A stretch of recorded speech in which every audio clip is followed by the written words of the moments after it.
Zodiac, please record attendance. Thomas Lima. Here. Vanessa Ruggieri. Here. Joseph Paperda. Ryan Santana. Here. David Alden Sears. Here. Emily Ferguson. Here. Caitlin Kane. Here. Devin Costa. Here. Catherine Enos. Here. Genesis Garcia. Here. Janelle Gomez. Here. Amanda Monahan. Here. Joshua Percy. Here. Alexis Polonsky. Here. Matthew Scriba. Valerie Andrus. Here. Rosalind Sidilski. Here. Arthur Patrick. Here. Nicholas Lima. Here. All rise for the Pledge of Allegiance. I pledge allegiance to the flag of the United States of America and to the republic for which it stands, one nation, under God, indivisible, with liberty and justice for all. First order of business is the approval of the agenda. Do I hear a motion to approve? Motion by Representative Eno, second by Representative Gomez. Any discussion?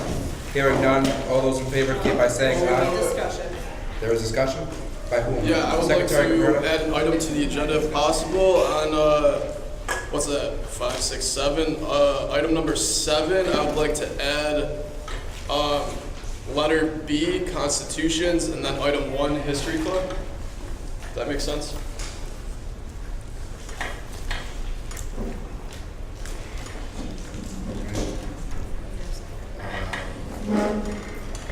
Seconded.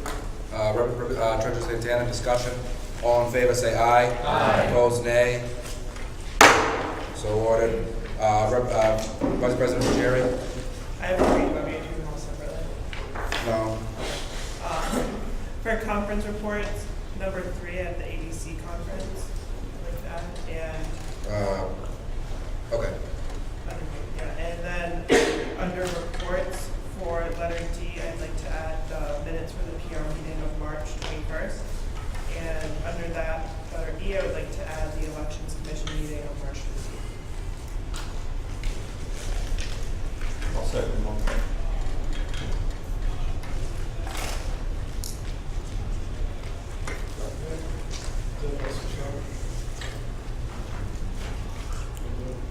Seconded by President Lima. Any further discussion? All those in favor say aye. Aye. Opposed, nay. Abstentions? So ordered. Abstentions by Mr. Lima. No. Mr. Lima, you have any discussion? Thank you, Mr. Speaker. Motion to strike item 9C from the agenda. Motion made by Representative Lima. Any seconds? Any seconds? I'll second. Seconded by President Lima. So are we striking, please? Item 9C, deemed students. 11C? All those in favor indicate by saying aye. Roman rules, 11C, correct. I'm sorry, 11C. All in favor say aye. Aye. Opposed, nay. Abstentions? So ordered. Mr. Costa? I'd like to add the minutes for the fee evaluation committee.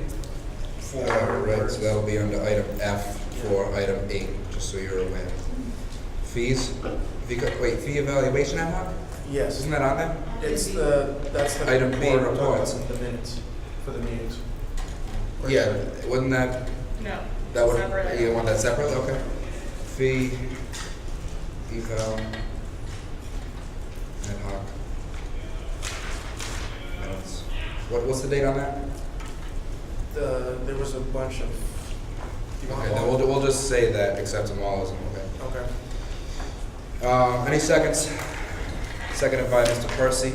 All those in favor say aye. Aye. Opposed, nay. Abstentions? Abstentions by Mr. Santana and Mr. Costa. So ordered. Any further discussion? Hearing none. All those in favor to approve the agenda as amended, please say aye. Aye. Opposed, nay. Abstentions? So ordered. Next order of business is the approval of minutes from April 18, 2018. Do I hear a motion? Motion by Representative Costa, second by Representative Enos. Any discussion? Hearing none, we move to a vote. All those in favor say aye. Aye. Opposed, nay. Abstentions? So ordered. Next order of business is item 4, speakers. We do not have them here tonight, Mr. President. That is correct. Okay, so we'll be striking that. Next order of business is open forum. First student we have is Raheem Caldwell to speak about campus police threats. Mr. Caldwell?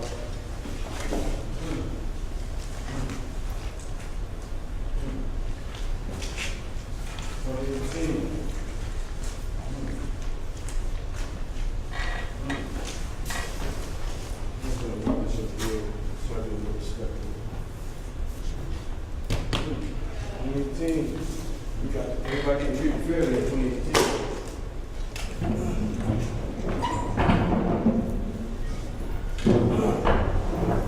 Have your respect. And anybody watching, you have kids, I would probably warn your kids that I'm about to talk about some horrible things. This is 2018. Put this here. We got district court. But 2018, and I hope some people are ready for some sensitive information. The word I hate the most in this country is an N-word. I hate that word. And I'll tell you why. 2018, this college community, college police in this campus treated me like a nigger yesterday at tribunal, like a nigger. So we should be very proud that even one black is treated like a nigger in this country still. I'm glad to see we have all different types of people here. 2018, still treated like a nigger. Still. But that's not enough. I hate that word. I hate it. I got here the Civil Rights Act of 1866. This was supposed to be the thing that stopped people from being treated like niggers. Civil Rights Act, 1866. An act protects all persons in the States, in the United States, their civil rights and liberties, and furnish their means of their communication. 2018 is still treated like a nigger. I want to say congratulations to David Aldersears for undermining his own community government by introducing a legal resolution which the student body defeated because dictators had no place in student government. 2018 is still treated like a nigger. Next time you see a black, call him a nigger. Because it's 2018 and you're allowed to do it. I took the courtesy to email the governor of the state of Rhode Island, and Providence Plantations. There's no coincidence why Rhode Islanders are still treated like niggers in this country. So I asked him a question. I said, I knew the answer already because I do my research. The worst word I hate to hear in this country is nigger. Some people love it though, you know, and it could be anybody. I said,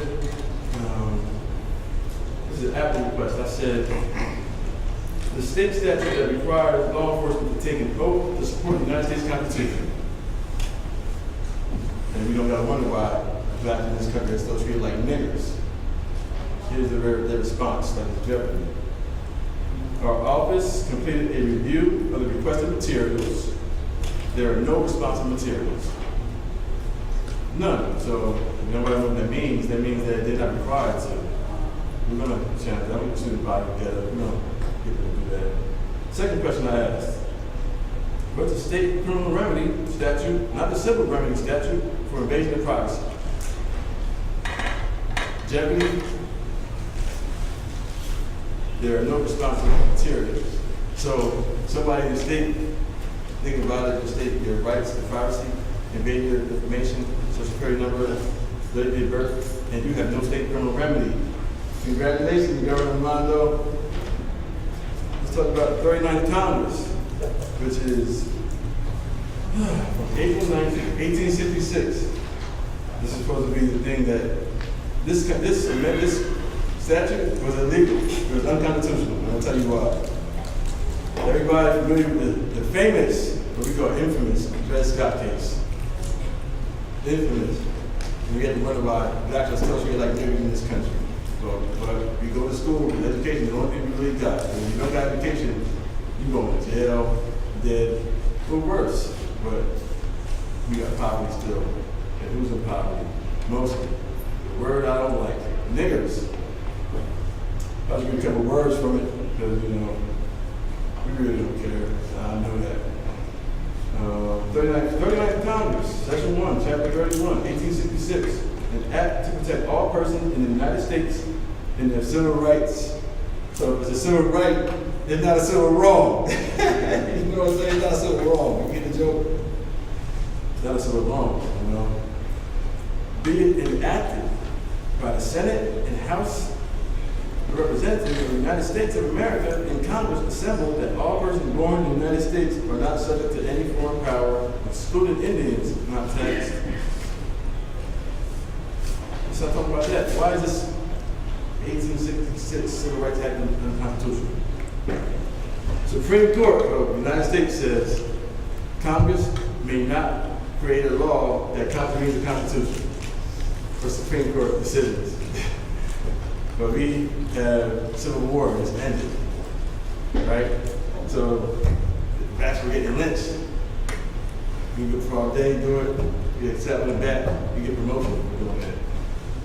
So Congress said we gotta do something for the greater good. So when everybody, you ever hear that in school, when anybody says the greater good, and you're confused, I'm gonna give you an example, a prime example, so that you all remember.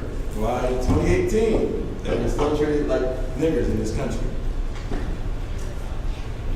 Judge Scott went for his freedom. He went to Free State, Missouri. Went to Free State. Came back and what's his name? Roger B. Taney. He said, Supreme Court Chief Justice of the United States. He said, blacks have no rights because the white man is beyond respect, and you don't gotta wonder why blacks are still treated like niggers in this country. And you wonder why. You wonder why these things are happening. Then I want to talk about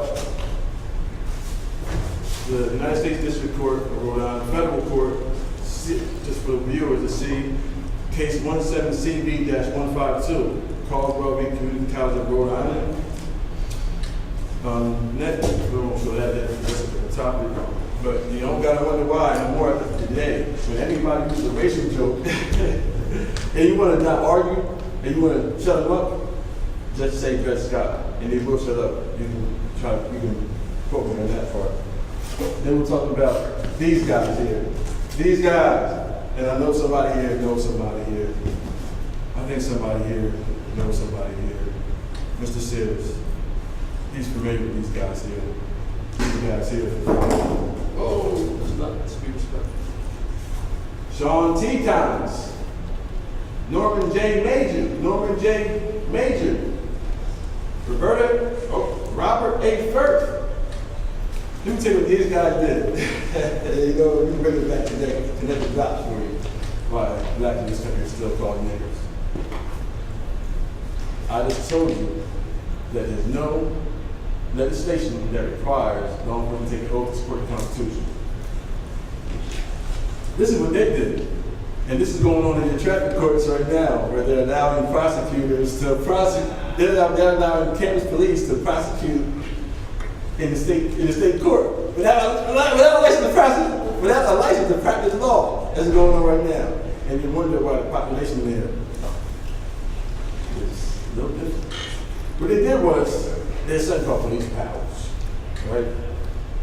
We have something called separation of powers. And you can't combine them, legislative, judicial, executive, you can't combine them.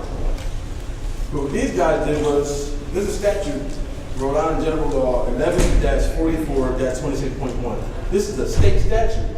And I'm hoping that the U.S. Attorney of Rhode Island is listening. I hope the FBI is listening. I hope the state prosecutor's office is listening. We have a problem going on here in Rhode Island. They use fusion of powers to combine police power with judicial power, adjudicating state criminal law. There's statutes that say that is reserved for the state courts. That is reserved for the state courts. So what does it matter? What we're doing right now is useless. It's futile. You go to school, get education, and 242 years in this country, not nobody in this room can tell me they got a constitutional right to education. Nobody. You can search across this nation in this country, this circle, nobody, regardless of your wealth, regardless of your race, regardless of your sex, regardless of your gender, nobody in this country, and they could bet any amount of money they want to bet to my money, I'm a broke person, and they would lose all their money. Nobody can say that. So what they did was the founding fathers just said it for all of us. They said, you know what? We cannot let these niggers get education. So you know what we're gonna do? We're not gonna put it in the Constitution. We're gonna use bootstraps theory. You do it yourself. Bootstraps theory. It works pretty good. Not so good. So I want to talk about what happened today. I went to, this is state-sponsored denial of equal protection of the law, and this is by the state. This morning, they tried to put a fast alarm. Yeah, April 25th. Wednesday, so around Friday, definitely Monday. The time on the schedule said 8 a.m. to 12 p.m. So we had a 4-hour meeting. That doesn't sound reasonable to me. It just sounds like they're trying to pull the wool over my eyes, and they tried to. They tried to have me on a wild goose chase. With me, I chased the goose, and I chased the goose. So I called them back. I said, this seems to be a problem. Your meeting time says 8 a.m. to 12 p.m. Oh, we don't know. I tried to call them. Nobody called me back, so I had to call the state Secretary of State's office. And somehow they were contact somebody quick. You know, this is the Secretary of State office. You gotta wonder why blacks are still called nigger in this country. So I went to the meeting, had my signs up. You gotta do your research. So what I did was, I had it set up. They read it, and they thought that I was a damn fool. And they thought that they're gonna treat me like a nigger. You can't treat me like a nigger. Why not? Because I learned all the history. History continued to repeat itself. It's repeated itself 242 years. So what do? They use the one power that people think that is there to harm them. They call security on me. They thought I was going to leave and be intimidated. I'm not intimidated at all. Zero. You want to talk to me? I'm not here to talk to you. I'm here to talk to the students. I'm here to talk to the resident citizens of Rhode Island. That's what I'm here to do. So they tried to get me to talk, didn't talk. So then they did the other thing. 7:32 a.m. They called North Providence Police Department. Got the report. And they wonder why blacks in this country still getting treated like a nigger. I hate that word. I haven't used this word so many times in my life. But I'm saying it because it needs to be talked about, because after this, it's still something going to happen. Somebody still going to get treated like a nigger in this campus when this is happening to me.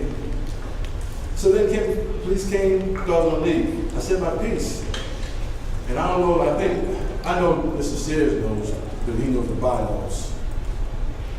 Sometimes what people like to do is they like to undermine not only the state, they like to undermine their colleagues and create bylaws. So with the board, the chair, what they did was they created a bylaw.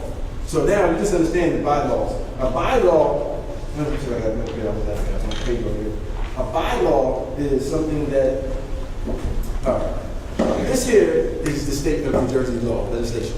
They created this little dot here, that's their bylaw. And what they do is they contravene the state law, and they said there's no public forum today. I'm a little confused, because the statute says there's supposed to be public forum. You can't deny public forum, but that's what they did. In other words, Chairman, I don't remember his name because it's on the record. But you don't gotta wonder anymore why they just treat blacks like niggas. And it's not up to the next generation, it's up to us. It's up to us. Just remember that. Just remember that. That's all I gotta say. I hate that word. But I have to say it so that we can be clear on where we're at. Because we haven't done anything. In 242 years, we haven't done anything to eradicate that N-word. And blacks, your fellow friends, your friends that are black are getting treated like niggas. Just remember that. Next time you see an unarmed black getting shot in their chest, remember that. Don't wonder why blacks are still treated like niggas. It's not machines that are not prosecuting these insecure law enforcement officers. It's the people that are doing this. Remember that.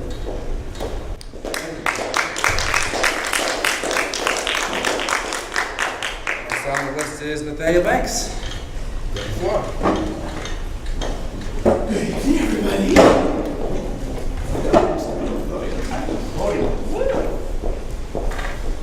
Right. Good evening, everybody. So, let's begin.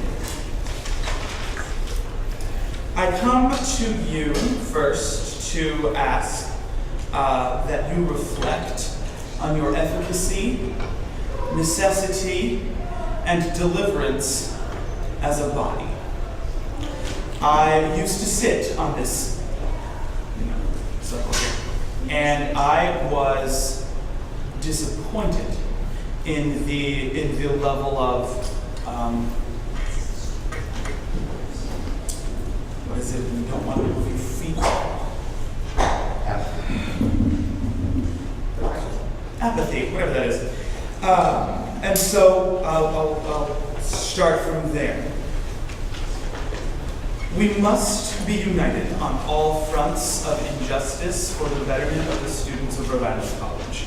That is why we sit at this table, that is why we have these conversations, and that is why it is so intense. You will remember the cowardice shown, the weak-willed ideals, the conflicts without resolutions, the personal slights without conversations, surrounding people both in and out of this room, surrounding the ongoings of what's happening around campus, such as Army Campus Police. That's what I'm referring to when I say that. We have sort of lost the respect of the student body as a whole when I talk to people about student community government, when I talk to people about the necessity of student community government. Everyone that I have spoke to, including people in this room, have said that what is done at these meetings is not what the students need. I have a question, and I have a few questions, and these questions need not answers right now, as it is open forum, and I don't wish to belabor any points, but as the bylaws state in 4231, I don't know how to say that officially, but I had questions about the alumni representative. The alumni member shall represent and be appointed by the Director of Alumni and College Relations, and shall have not graduated more than 3 years prior. And subsequently, in the event that the Director of the Alumni and College Relations fails to appoint a representative by the second meeting of the session, members of Parliament will select representatives from the nomination list by a two-thirds vote of members voting. Now, I know very little about the current alumni representative, and I accept that the current alumni representative has their name on a piece of legislation that is circulating around the State House currently. No, is that incorrect? No relation. Interesting. I can move that. And so I just have questions. My theme there is examining how and why people have gotten to the positions that they are, and has that in any way related to the inefficacy of the body. I would further ask if this body was aware of the current item set forth by a representative from North Providence in the State House, arming campus police, and what the body's response to is in terms of that. As I stated the last time that I spoke in front of this body can only suggest things to a board of governors. And so I wondered, in the event that arming campus police becomes a state law, how we would address this serious injustice done to the students of Rhode Island College. Finally, I would now turn questioning sort of to rhetorical things to pontificate upon. We, and I say we because I find myself in these meetings more often than not, we have wanted newness. We have wanted change. We have wanted things to be done like not the way that they have always been done. The elected positions have sort of spoken to the first step of how that is going to come through to fruition, and I'm excited. But we cannot forget this year. We cannot forget displays of selfishness, cowardice, foolishness. We cannot have this body, this student community government, to be taken as a joke.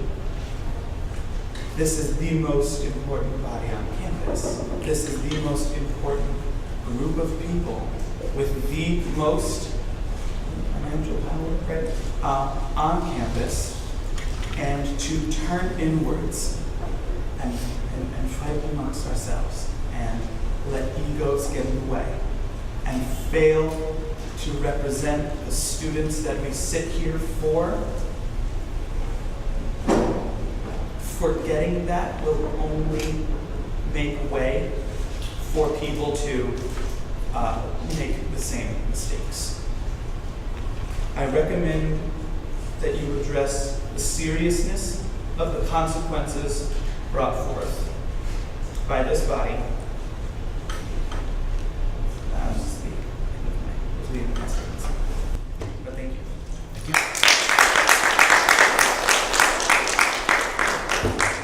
Last on the list is Ryan Ryan Santana.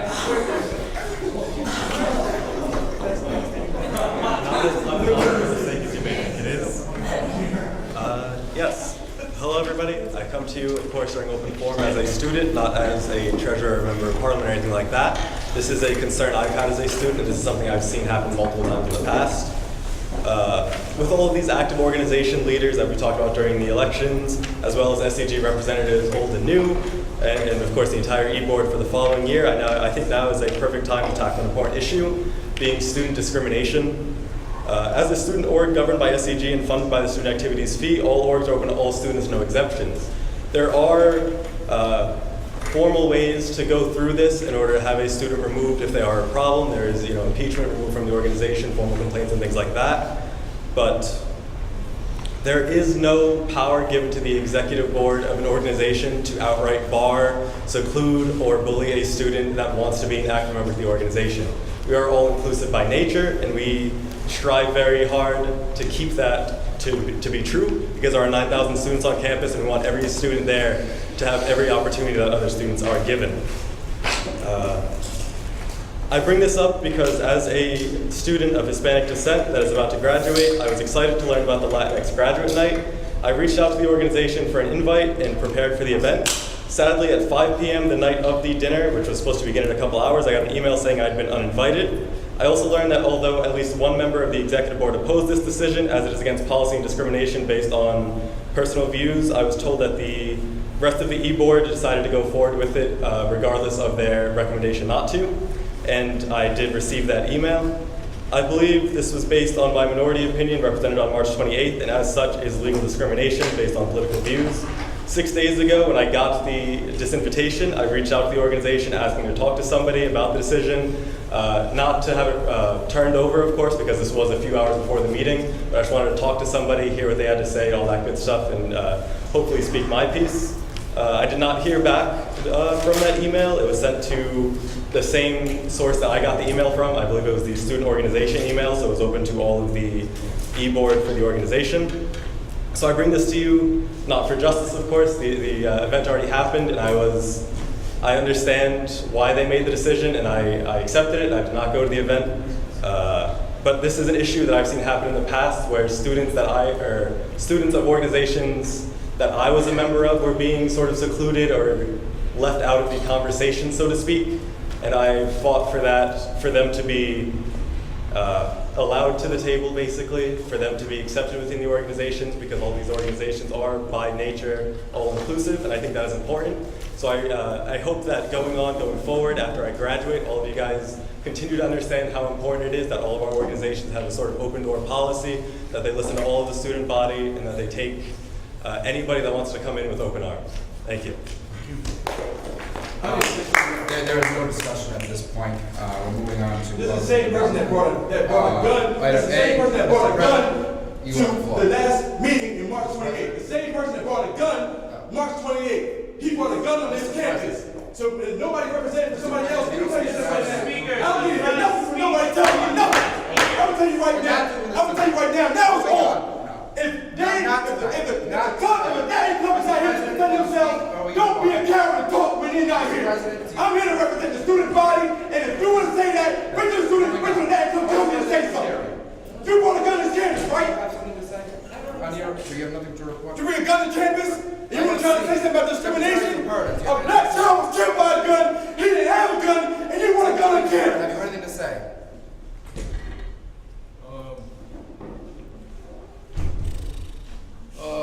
Don't be a coward.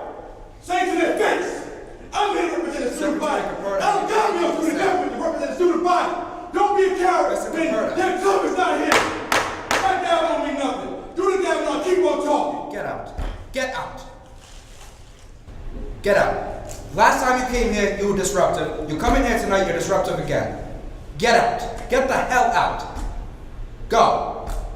And what if he stays? Fine. Whatever. I don't really care. If you falsely taught anybody, I will file a criminal charge for Arrest you, harassment. all right, here we go. All right. Test me. Great, here we go. Yeah. Test me. Go ahead, Mr. Capardo. We have issues of parliament coming up. Obviously, you want to say something. So during issues of parliament, we can talk about what you addressed, right? That's fair, right? So it's okay if we can vote out so that we can continue with this. And then you say I'm waiting to make this call. I'm gonna file a charge of harassment against you. Do it. I think you should. Go ahead. Whatever you say during issues of parliament, just name us. You think you know the law? Go ahead. Oh, say I'm right. I know. Go ahead, call. I don't think I know the law. Okay, sure. Then show me the law. Show me the law. You That's your favorite thing to say. Show me the law. You made a threat to call law enforcement. That's not a threat. This is a threat. That's not a threat. It is a threat. First of all, when you are disrupting a meeting, everyone here is threatened. Okay? I asked you to leave. You come in here. You cause a disruption. Obviously, you don't want to be. Okay. Secretary Capardo, he's not here. Are you here? Do you have something to say? Okay. I don't really know what to say right now, so I'm just gonna jump into my announcements, I guess. In a couple days, we got Storgies happening. It's gonna be a solid night. I'll speak more later in the evening when I talk about the Constitution. Okay. Mr. President, you want to try that again? I'm all set. I want to thank Nick for coming out today. I think you're 100% correct about what this body needs to do next year. I hope tonight is a step forward. I'm very disappointed in the actions of some of the officers of my executive board. But my time is coming to an end. I'm hoping to come back as a representative and actually serve students as a commuter of our city. And I wish the very best of luck to the officers. Thank you,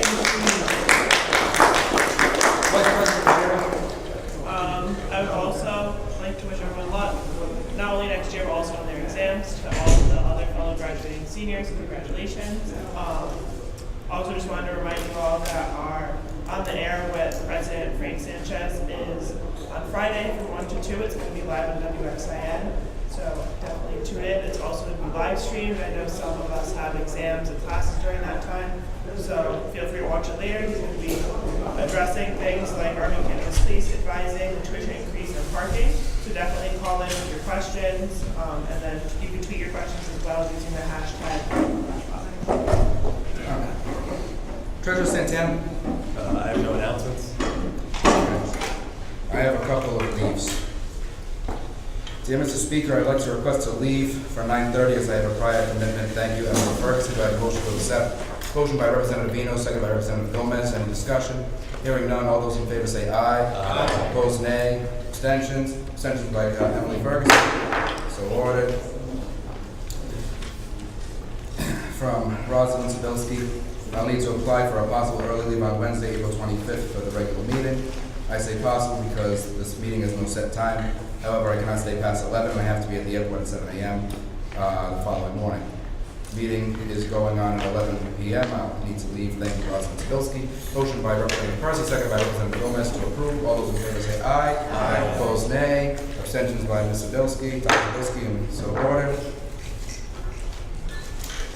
Leave from Representative Garcia. Hello, I have to leave Sine meeting at 9 p.m. because I have an exam early in the morning that I have to start for. Thank you. Do I hear a motion to approve? Motion by Representative Kane, second by Representative Vice President Ruggieri. All those in favor say aye. Aye. Opposed, nay. Abstention by Representative Garcia. So ordered. I have another one here.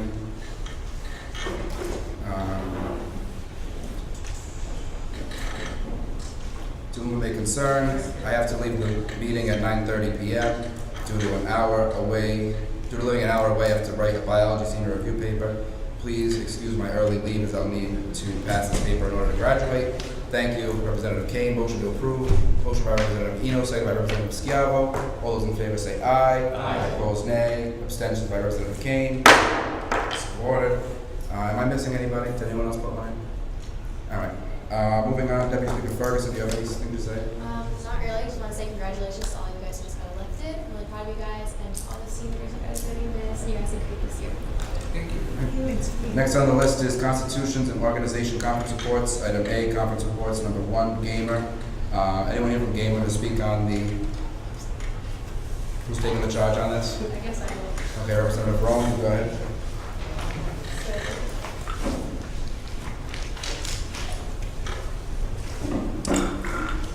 Games and American enthusiasts of Rhode Island College recently went on a conference to PAX East. It is a convention that happened in Boston, Massachusetts. It went from Friday at 10 a.m. on April 6th until 7 p.m. Sunday, April 8th. It was a great opportunity for our organization because we got to experience a lot of things related to our mission statement of our organization, such as experiencing new types of video games and board games and card games, which is the main goal, is an exposure of various types of games to the student body, and also new ways to be inclusive with our organization. We also met some developers of games that we would like to bring in as speakers for our organization, so it was a great networking opportunity. And also, on top of that, one of our members does a weekly podcast that they post to our Facebook page that all of our members can listen to, so everybody that didn't get the opportunity to go got to listen and hear about everyone's experiences that went. So we would love to attend this conference in the future. So if anybody has any questions, feel free to ask. Do I hear a motion to approve? Motion by Representative Costa, second by Representative Ferguson. Any discussion? Hearing none, all those in favor say aye. Aye. Opposed, nay. Abstentions? Abstentions by Treasurer Santana, Representative Rome, and Representative Polanski. So ordered. Next order of business is American Marketing Association. We have a representative present from there.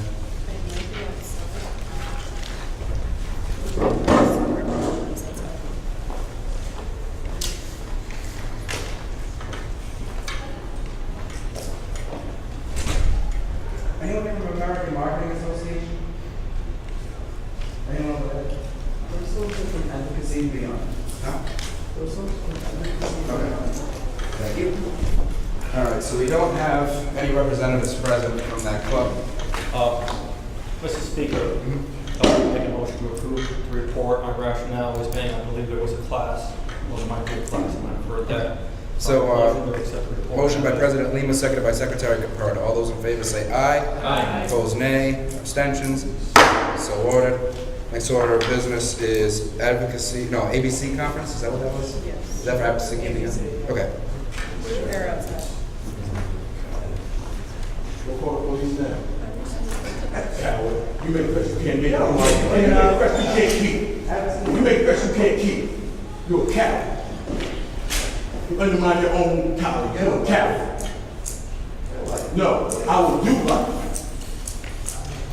Take it with. Okay, tough guy. Go ahead. No, you're a little tough guy.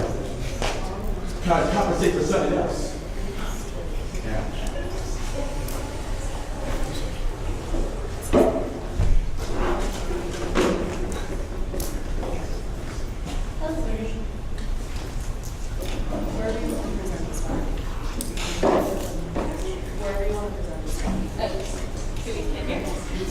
That's fine.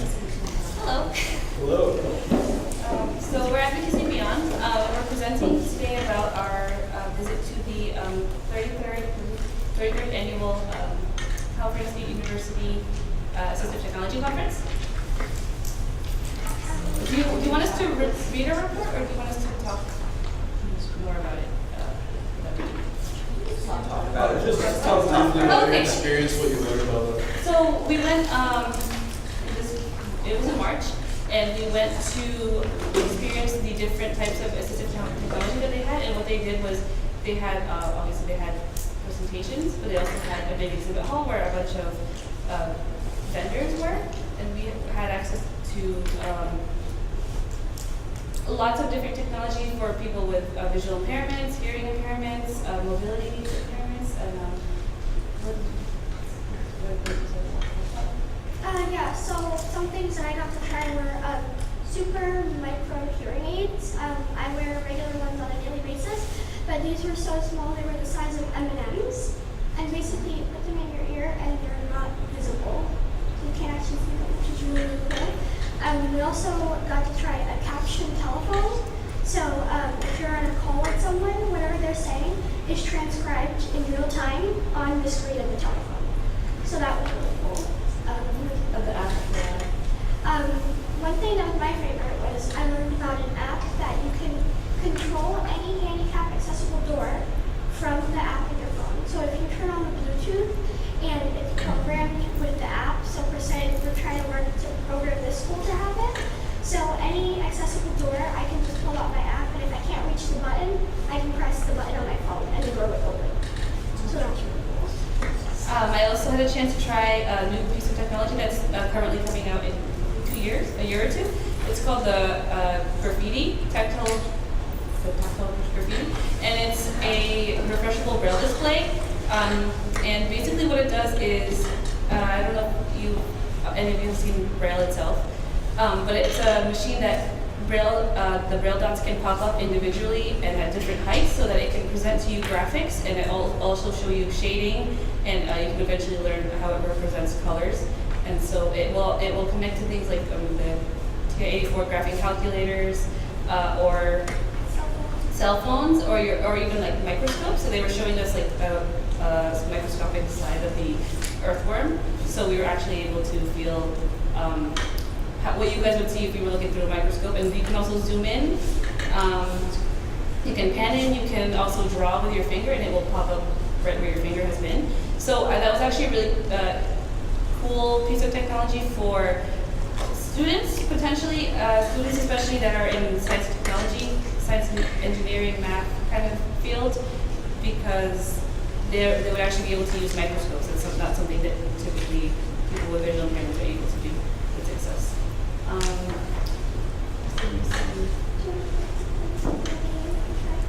Oh, they also, actually, Microsoft has also been developing a 3D game, and so it's a set of headphones that you put over your ear, and they give you this kind of like game control, and you like, if you're playing, let's say, tennis or ping pong, you kind of like move your body around to kind of play with the sounds instead of having, it's like a accessible form of video games, if you will.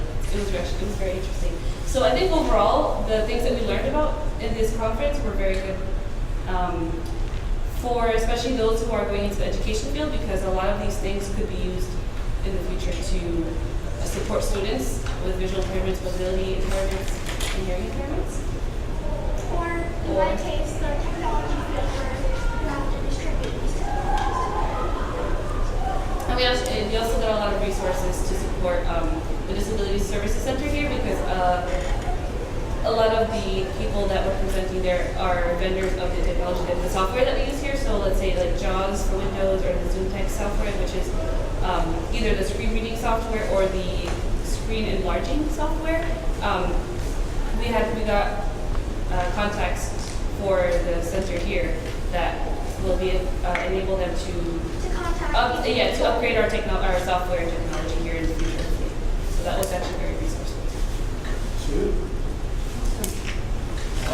Make a motion to approve. So motion been made by President Lima and seconded by Secretary Cabrera to accept. Any discussion?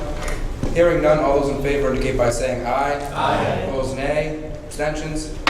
So ordered. All right, congratulations. Thank you, guys. Thank you. Thank you guys for coming.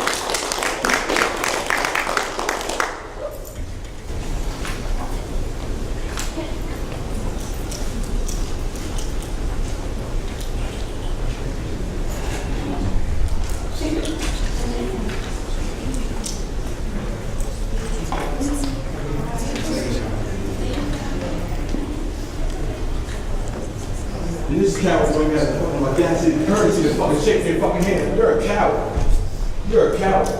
You ain't got the courtesy to shake their hand. You're a coward. Funny guy, too. All right, next order of business is Constitutions, item A, History. You're a fraud. Mr. Secretary. Yes. Shake their hand. You're a fraud.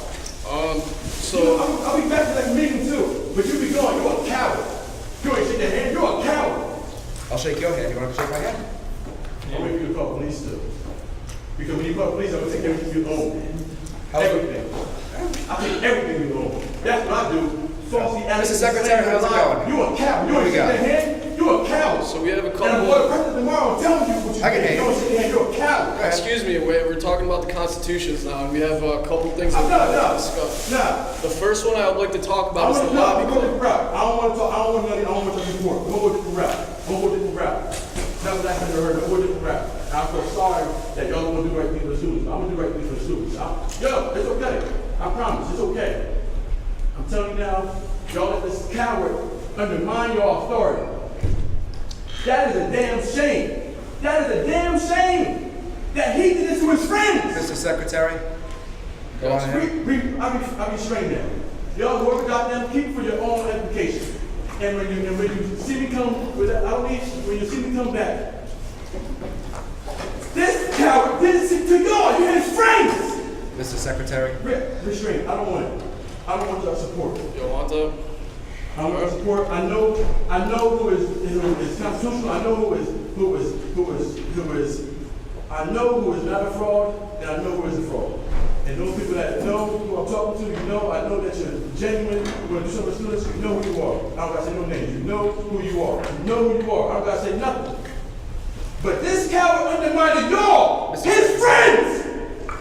He used German to undermine his friends. Mr. Secretary, this is the last time I'm going to ask Take you off. to go on. Nah, take off. I don't want it. I'm serious. All right. Well, I need to go on to the next agenda item. Yeah, let's go to the next. You got another mention my stuff, right?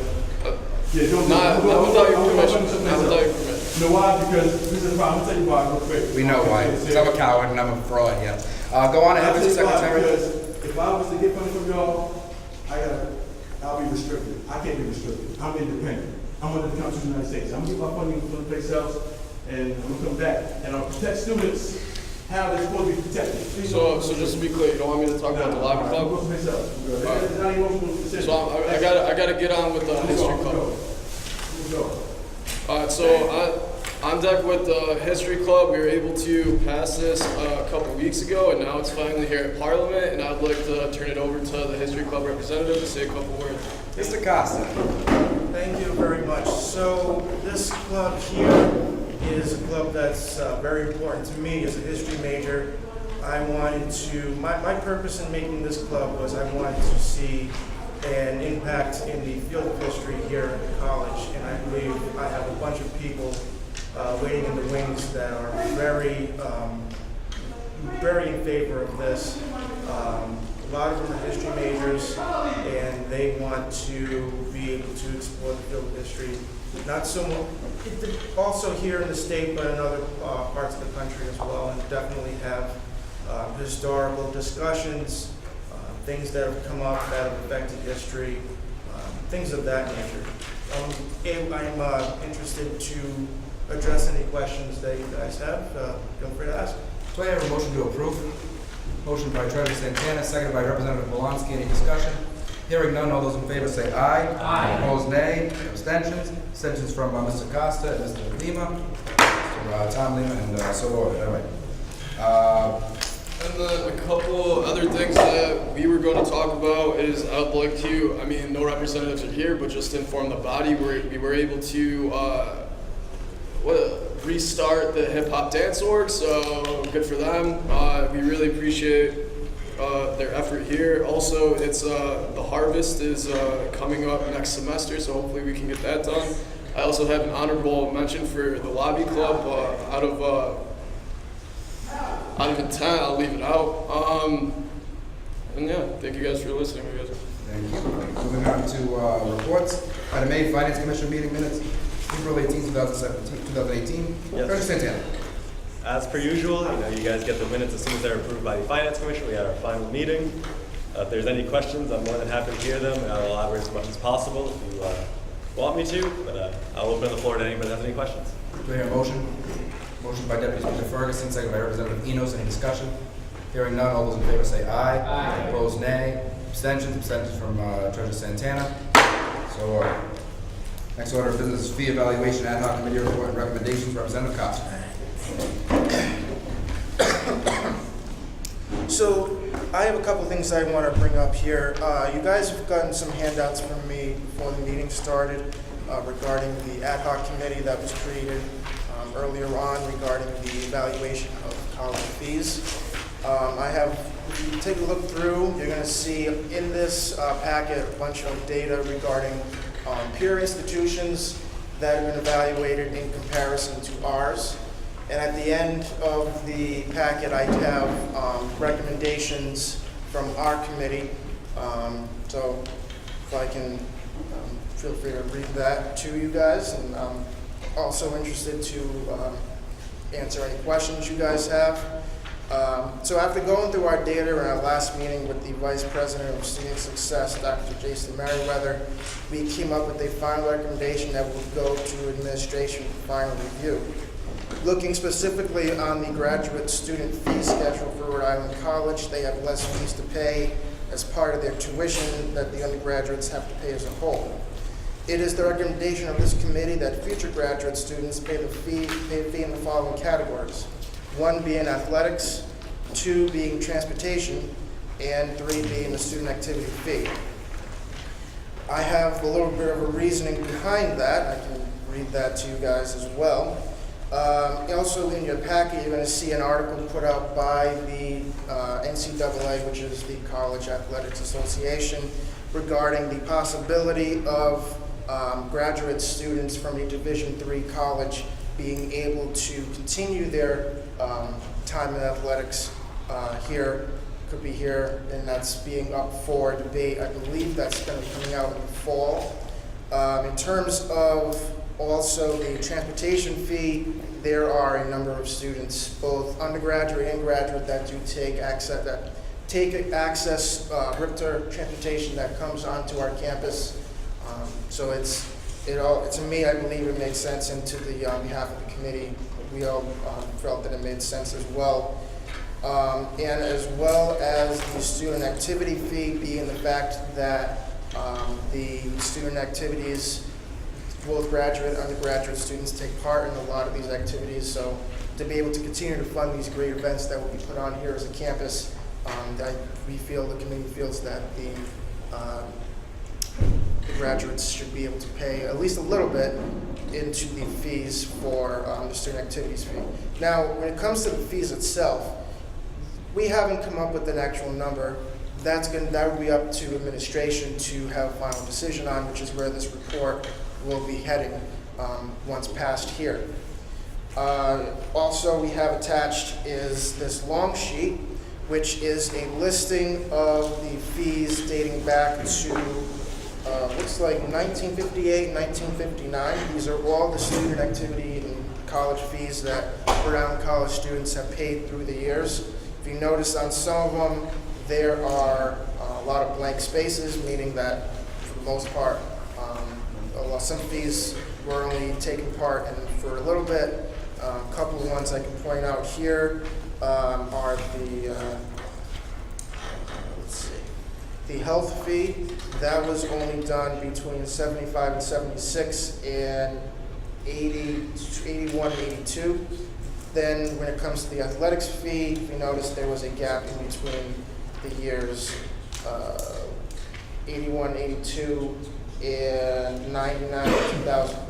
So this is an interesting thing, seeing the history behind where these fees came from and the evolution of how the fees gone up and went down depending on the numbers.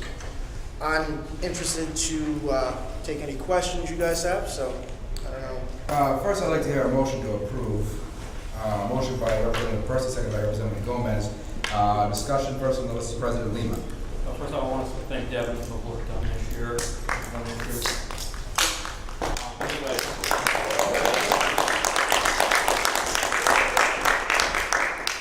it was important because he did a lot of research on what would he pay our students and where that money is going. Unfortunately, there are still some unanswered questions. I hope student government next year continues to look at the issues of not only the tuition we pay, but the fees that students pay. When it comes to recommendations, there are some in this report. I know it's asking graduate students to pay fees. I would like to say that I believe this can be an issue next year for student government to do some polling, do a referendum with the entire student body, the graduate student body, to see if they want to pay these fees and that they understand the benefits that they would receive, like undergraduates receive if they were to pay these fees, which undergraduates are forced to pay. Yes, definitely. When in the last meeting with Dr. Vera, there was in attendance, and he definitely felt it was important that next year's student government would put forward a college referendum, definitely to get the graduate students' input, whether or not they want to do these fees. If they do want to do them, what kind of price range that they'd be looking at. But yeah, I would definitely I'm pushing for this. And as someone that's graduating, I'd be interested to hear where this ends up with next year's student government. Representative Monahan. Thank you. We appreciate the hard work and how intensive and evaluative you can be. President Lima addressed some of my comments. I know you said you don't have a number in mind as how much graduate students would pay. Are you suggesting that they pay less than the undergraduate students or the same amount? What that would be up. We feel that that's up to the administration to really figure out an exact number. I think maybe it doesn't really, to me, it doesn't matter what the number is, as long as I feel the committee feels that they contribute in some way. That, and again, that the final numbers would be up for administration to decide, and the college graduate student body as well. President Lima. Is that the answer to the question? And I just wanted to make a comment just about, being a graduate student. I'm happy to hear that there's going to be polling done about this fee. It's just in my personal experience and anecdotal experience about my peers at the graduate level, they typically don't have time to participate in athletics and also attend events. Typically, they're older students who are working and have other obligations. So before imposing any fee, I highly recommend polling to see if this is even warranted or wanted. Yep, definitely, I totally agree with that. Any further discussion? Just to answer some of the questions that just brought up. Personally, I feel that perhaps there should be a minimum fee. Look at the fee schedule now on the website. It's per credit for the breakdown of the fees that graduate students do pay. When it comes to the athletics fee, the only reason I can support the possibility of that being paid is because NCAA Division III rules changed, and graduate students can now play NCAA sports if they have used up their 4 years of eligibility. That was passed by the NCAA Division III in January. But again, I recommend that this report goes to next year's student government as well, in addition to the college administration. Representative Gomez. I don't understand this, right? I don't. I go. Well, thank you so much for this report. I feel like it was really nice to see the timeline of our student activity fee and all other fees. I would definitely like you to forward this to me and probably explain this more in depth so that I could pass it on now that I'm treasurer. Thank you. Definitely, yeah. Alumni Representative Lehman. Thank you, Mr. Speaker. Thank you so much for your work, for the other members of the committee, for this is exactly what how the business is supposed to function. We have an issue, we have a discussion, we refer it to committee meets independently, does their homework, does the research, makes recommendations, brings it back to this body, and we as a whole figure out how to move on. And I think this seems to be a pretty good plan to move on into next year with this. It's fantastic work, and I think it's a great example to follow heading next year of how things can get done by this body. One question I do have is, this goes back to the meeting when we created the ad hoc committee. I had a question on the recreation center fee. Yep. And I was going to look up the minutes, and I found out that the minutes from that particular year actually haven't been written yet. But the recreation center fee was doubled, as noted in the table here. And when it was sold to us as being doubled at the time, we were told it was going to be on a temporary measure. That's why student government endorsed it. And that was to fund the renovations to the recreation a number of years ago.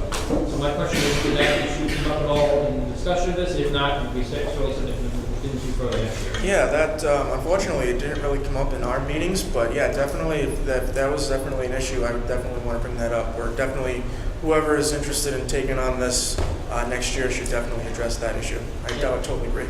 And just to follow up a little bit on it, the issue, what the position I had was, it was sold to the students as being a temporary measure to pay for the bonding for the new buildings, which to my understanding was not incredibly expensive.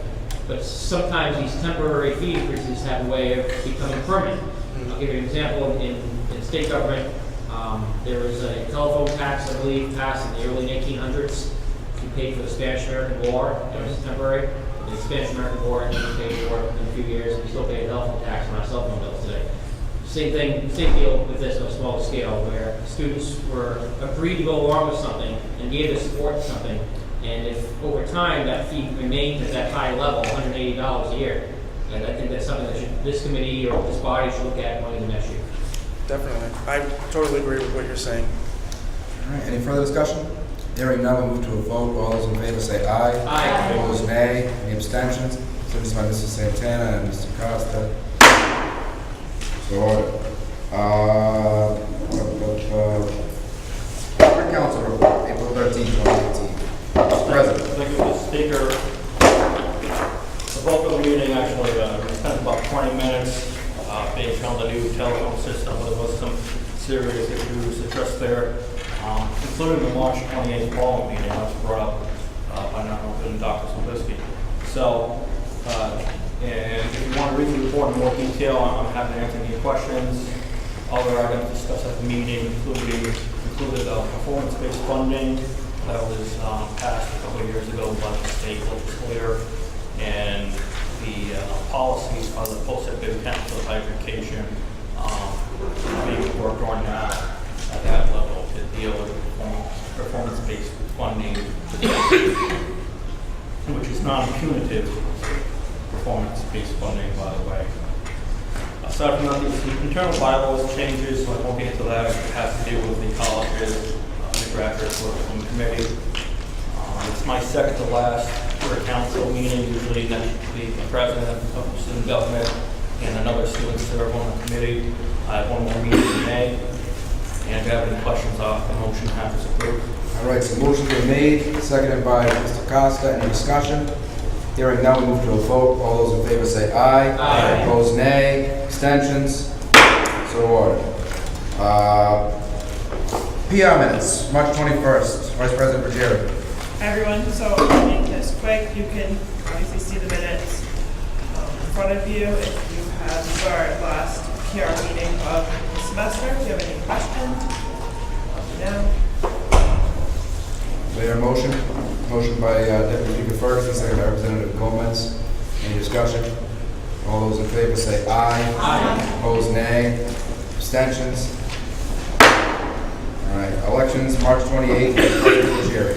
Hi again, so this was our last elections meeting. It was just super quick. We just went over the elections for the last election for the stipend boards of the semester. And if you have any questions, you can let me know. Motion. Deputy Speaker Ferguson, second by Representative Enos. Any discussion? All those in favor say aye. Opposed, nay. Abstentions? So ordered. Fee evaluation, ad hoc minutes. Mr. Costa. Hello again. So basically, what I have given you guys as well is just a copy of our minutes. Feel free to read them. If you guys have any questions, feel free to ask. Do I have a motion? Motion to receive the minutes. Motion by Mr. Lima, seconded by Representative Gomez. Any discussion? Hearing none. All those in favor say aye. Aye. Opposed, nay. Abstentions? Mr. Costa abstains. So ordered. Old business, Elections Commission policy revisions. Representative Lima. Thank you, Mr. Speaker. As you all may recall, or many of you may recall, at the last meeting, we discussed the Elections Commission policy in relation to some provisions that have been in there for a long time that are basically unconstitutional and that serve as a barrier to get students into Parliament, and that really should just be removed at this point. Just a recap from the background. I was, in my capacity, my day job, I went to a meeting on elections law a couple of weeks ago and was alerted to the existence of a U.S. District Court case from about a decade ago in which the issue in the city of Central Falls was discussed regarding the ability for voters in the city to sign petitions for people to be elected to office or to be on the ballot for office in the city of Central Falls. At the time, the case, in order for the minutes, is Fox v. City of Central Falls, F-O-N-T-E-S. Fox v. Central Falls. Right. Thank you. An individual wanted to run against the incumbent mayor. He was 3 signatures shy. The reason why was because they had a rule that you could only sign one petition in the city. And his opponent decided, well, and even though you only needed 200 signatures to get on the ballot from there, he went out and got 1,200 or 1,500 signatures and basically blocked anyone else from getting valid signatures because he got so many in front of him first. Even though the guy turned in 260 signatures, 65 of them were designated invalid, and he just barely didn't have enough votes, so he filed a lawsuit which went to U.S. District Court for the District of Rhode Island. And the court overwhelmingly decided with the plaintiff. So the basic facts of the case, and let me back up. The reason why this is relevant to student government is student government itself is not necessarily bound to, but certainly abides by the spirit of state elections law, open meetings laws, public access, public records laws. This body attempts to, in the best of its ability within the constructs that we have to work with, has always had a standing policy basically to emulate that system of government as much as possible because it's the system of government that we have in the state.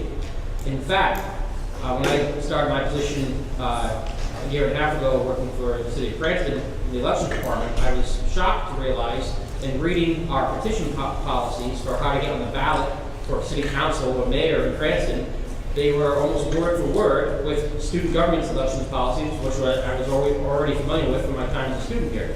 So that made me really realize that when this system was set up by the founders of student government in the 1970s here on campus, they really looked to state law as a guiding framework to make this all work and to provide rules and a structure that was fair and that provided equitable access. However, granted that was in the 1970s, times changed, law is an ever-evolving subject, and this case about 10 years ago took something that had been a pretty much accepted fact that a voter could only sign one petition and threw it out the window. So the basic facts was, I'm just going to read a couple of paragraphs from the case that really supports the argument of why this needs to be changed. The court concludes that the first to file rule, which is similar to student government's two-signature rule, is not necessary to further the government's interest in reducing ballot clutter or demonstrating a candidate's support in the community. It is, on its face, therefore, an unconstitutional impediment to voters and candidates in the exercise of their First Amendment and 14th Amendment rights. Under Rhode Island state election law, there is no such limitation on the ability to endorse nomination papers. So basically, in state law right now, there is no prohibition for someone who wants to run for any office, whether it's governor right down to the school committee, on signing. You can go and sign, once you're a voter, as many petitions as you want.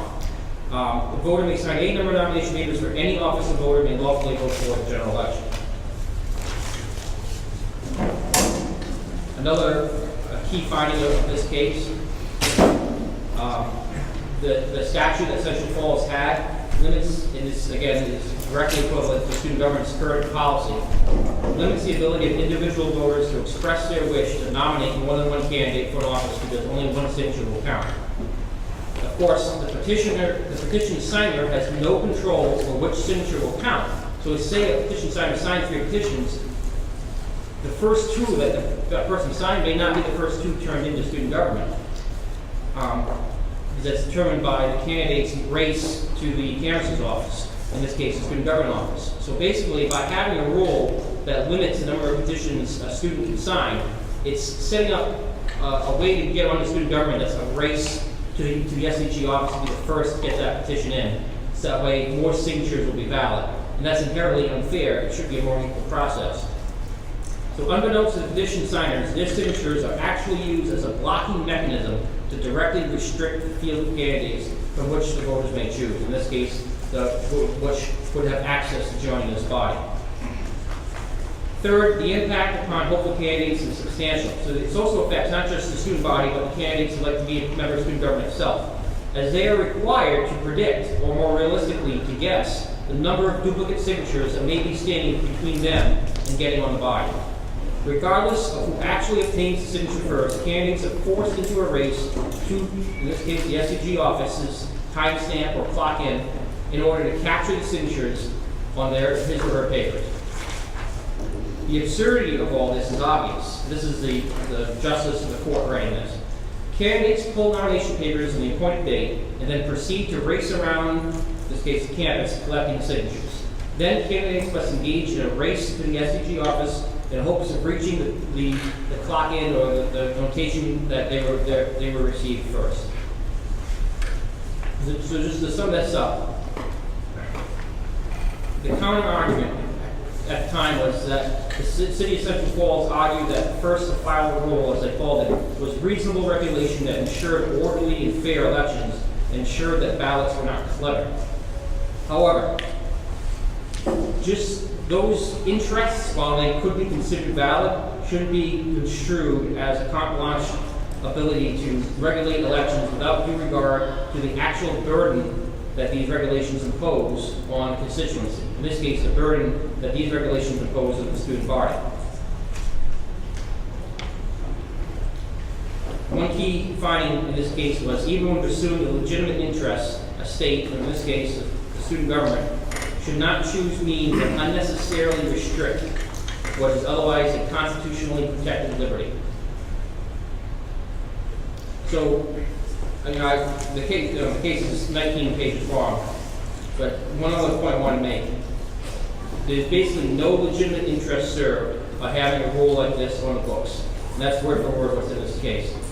The burdens imposed upon potential candidates and the electorate are substantial and completely without justification.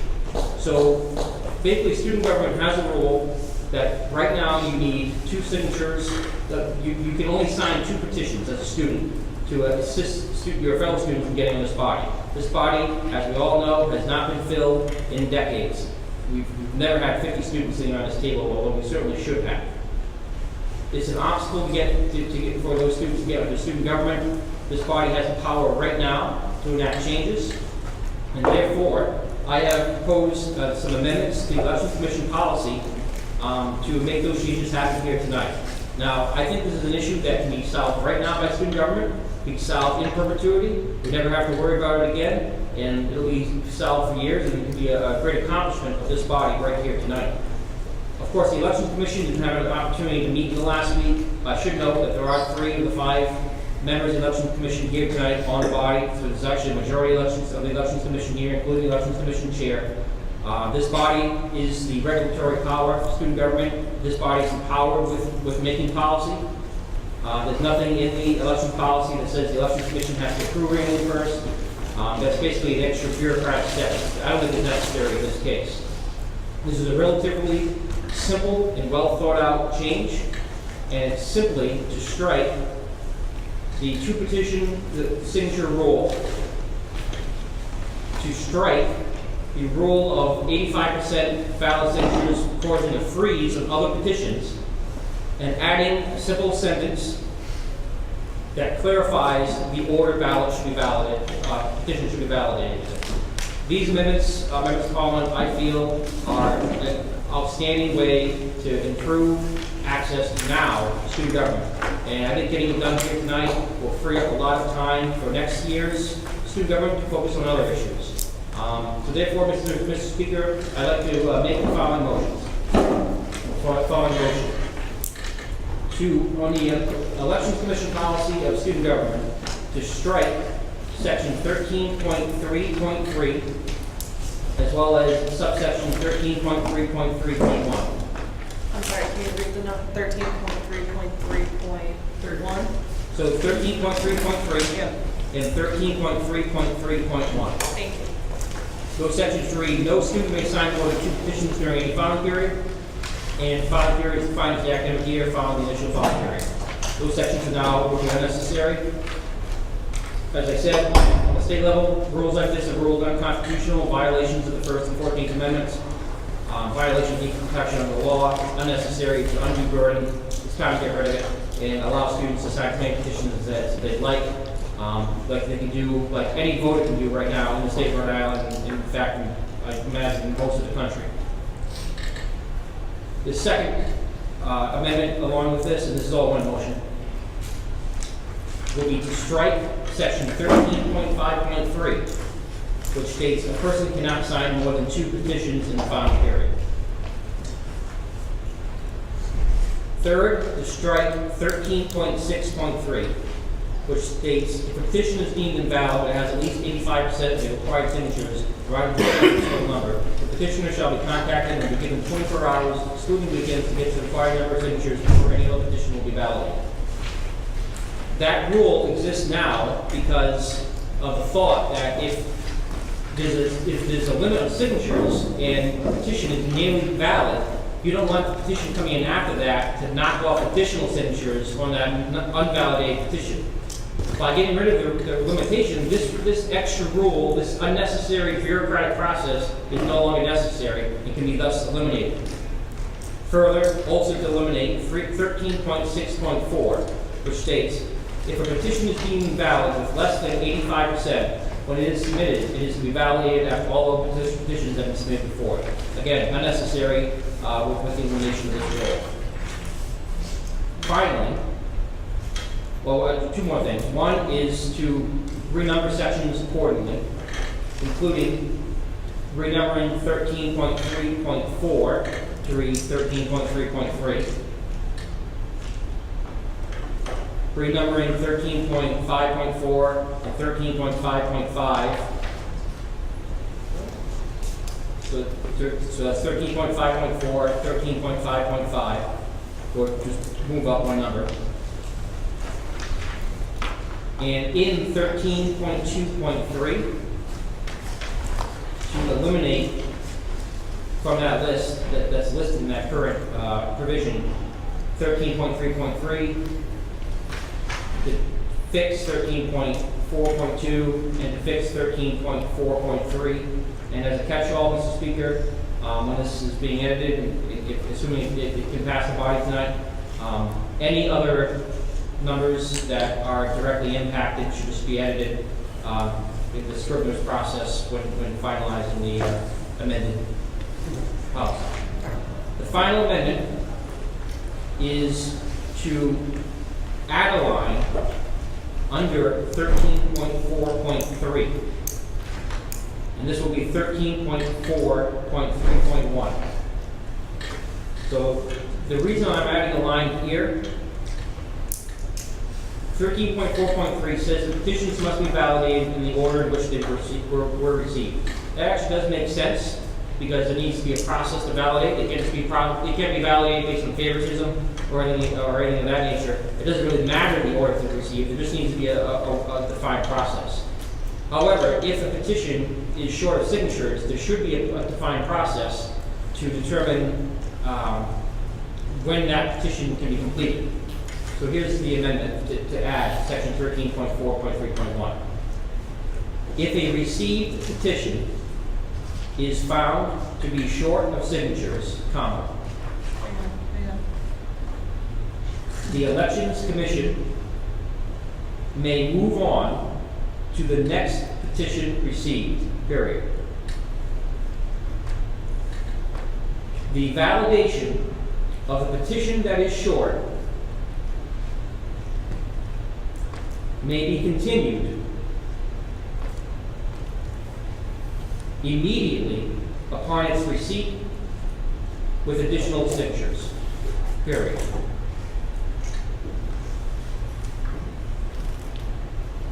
So just to explain what that would do, petition A, petition B. Petition A came in first, it needed 20 signatures, and only got 18. Petition B then came in, it needed 20 signatures, and it got 30. The person that petition A was called and said, come on in, you need to get 2 more signatures for your petition to be valid. While that person is out getting their signatures, the Election Commission doesn't have to wait, they can just move on to petition B and start validating that one, so no one's held up in the process and no one's held up by any kind of bureaucratic shenanigans. If the person that needs those 2 signatures goes into Donovan and in 5 minutes gets them, comes back in the office or whenever, as soon as they come back in the office, there's no problem with the Election Commission then stopping and saying, all right, thanks for it back, you were in first originally, we're going to continue to validate yours and move on and then continue down the list. It makes it very simple, it's fair to everyone, it's simply by timestamp at that point.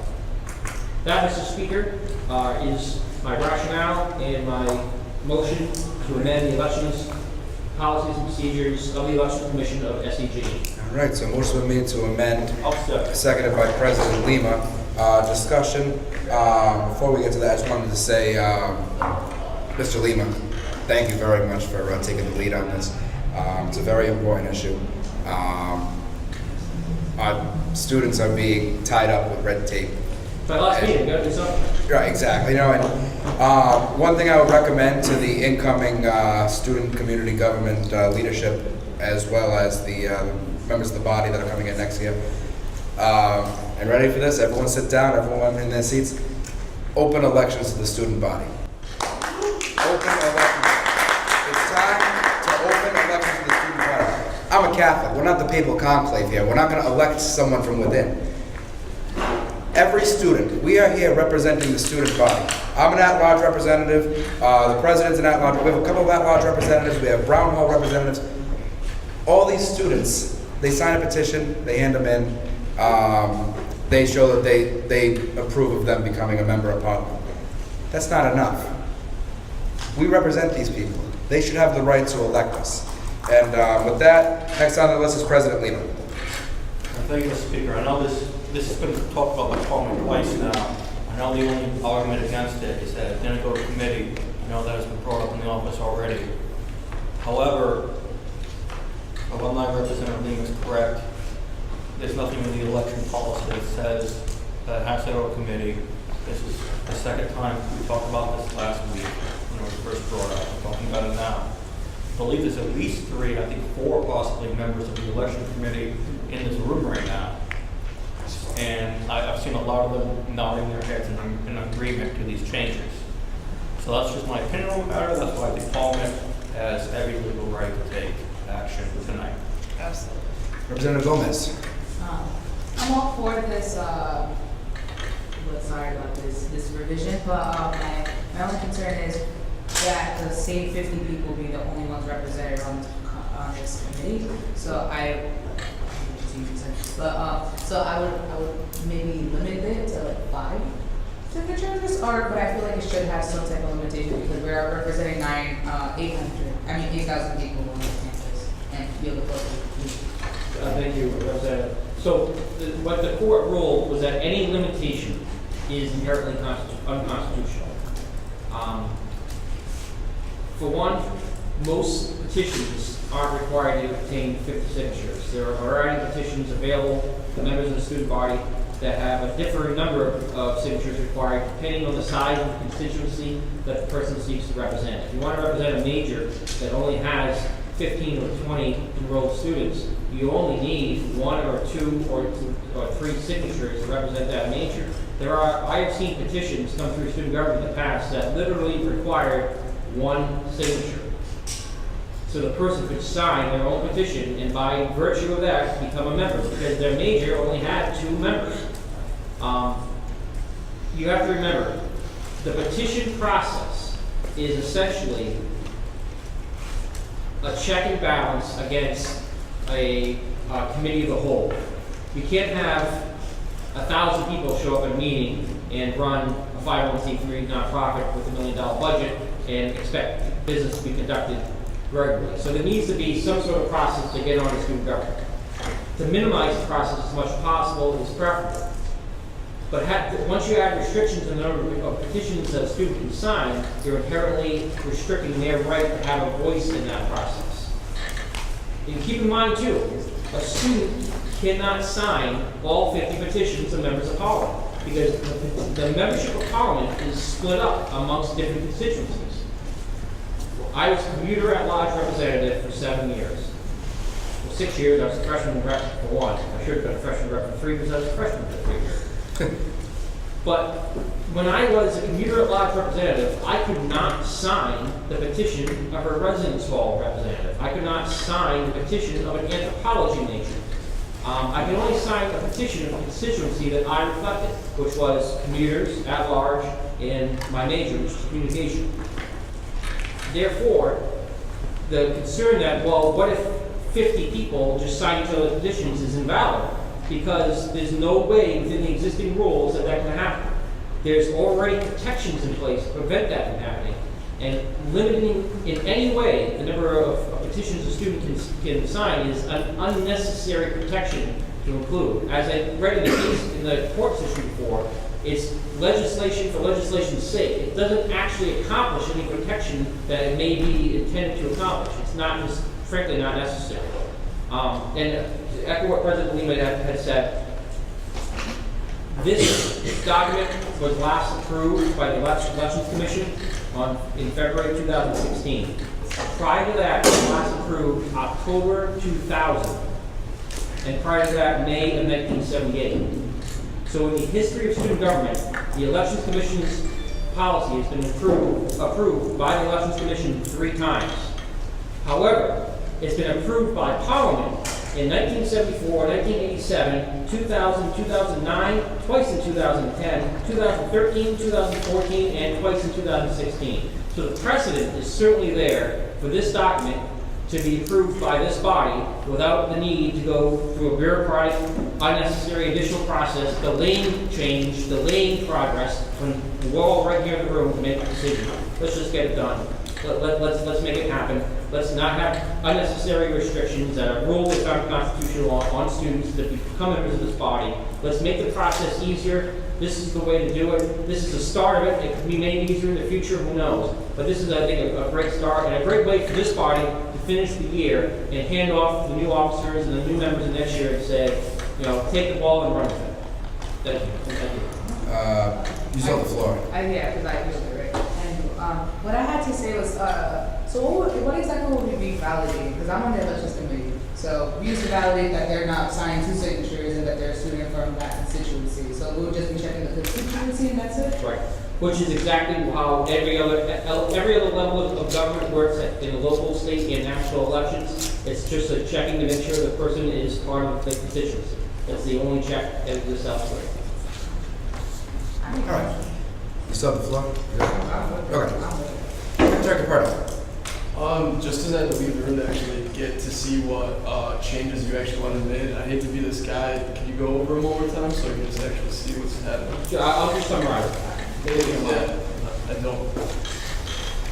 So it's renumbering sections to account for deletions. Do you have a copy of the thing in front of you? So 13.3.3, which is on page 6. Oh, struck. Can we keep it as brief as possible in summary, just for the sake of time? Thank you. 13.3.3.1 struck. On the next page, 13.5.3 struck. 13.6.3 struck. 13.6.4 struck. And adding a new section to on page 6, go back to page 13.4.3. That basically clarifies what order petitions should be valid in their short. So I'd also like to bring attention to 13.2.3, which seems to reference many of those. That was Oh, so that whole 13.2.3.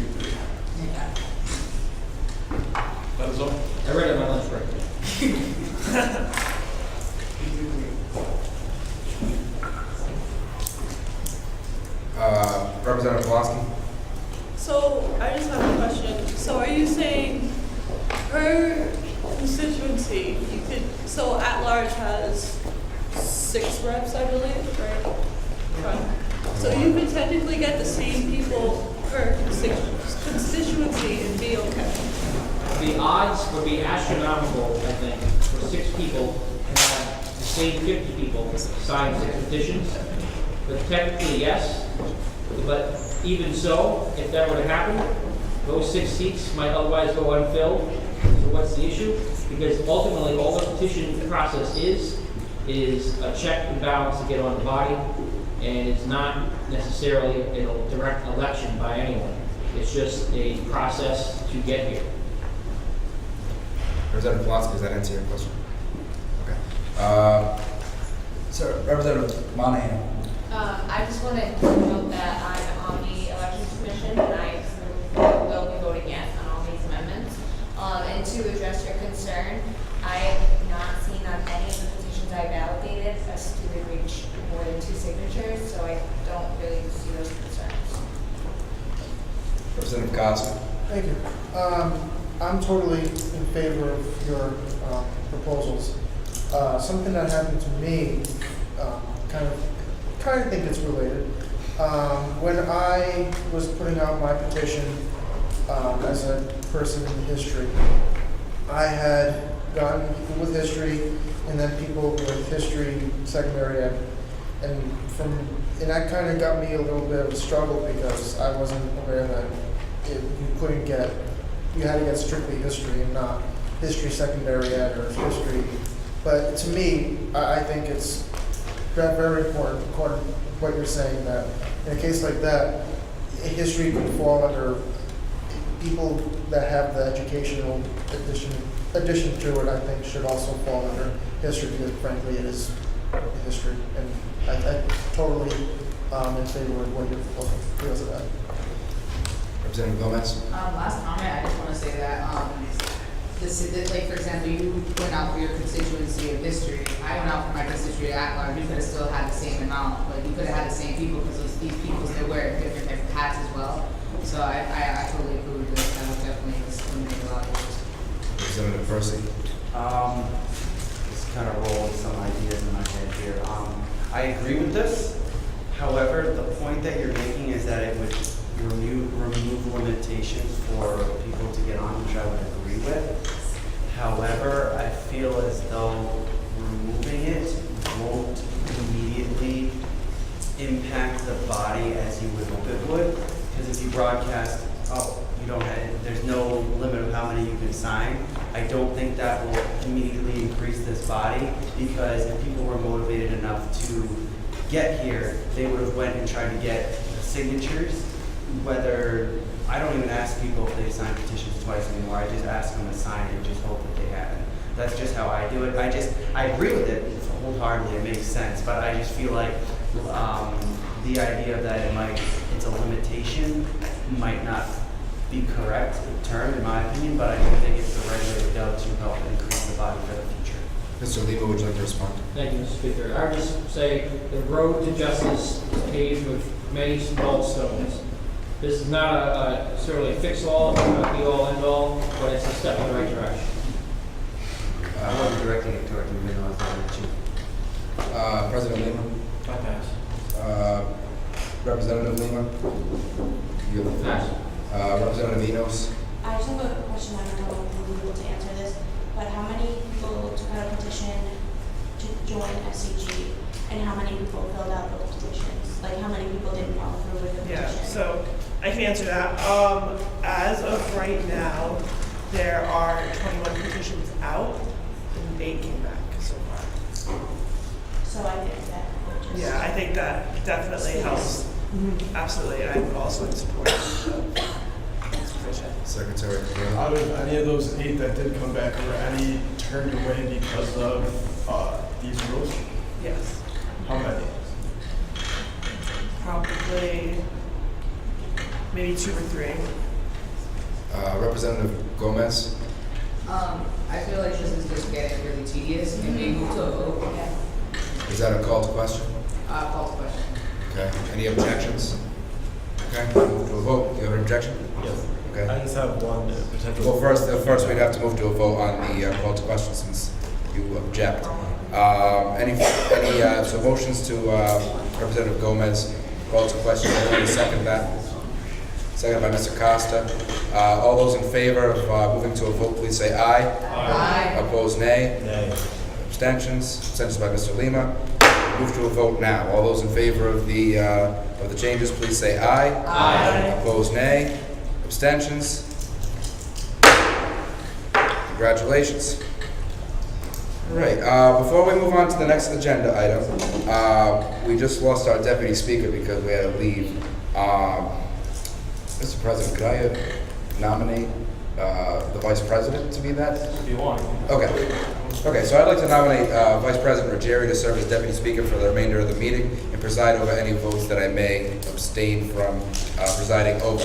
So motion by Mr. Costa to accept and seconded by Representative Polanski. All those in favor? All those in favor? Aye. Opposed, nay. Abstentions? Abstentions by Vice President Ruggieri. All right, thank you very much. Sorry?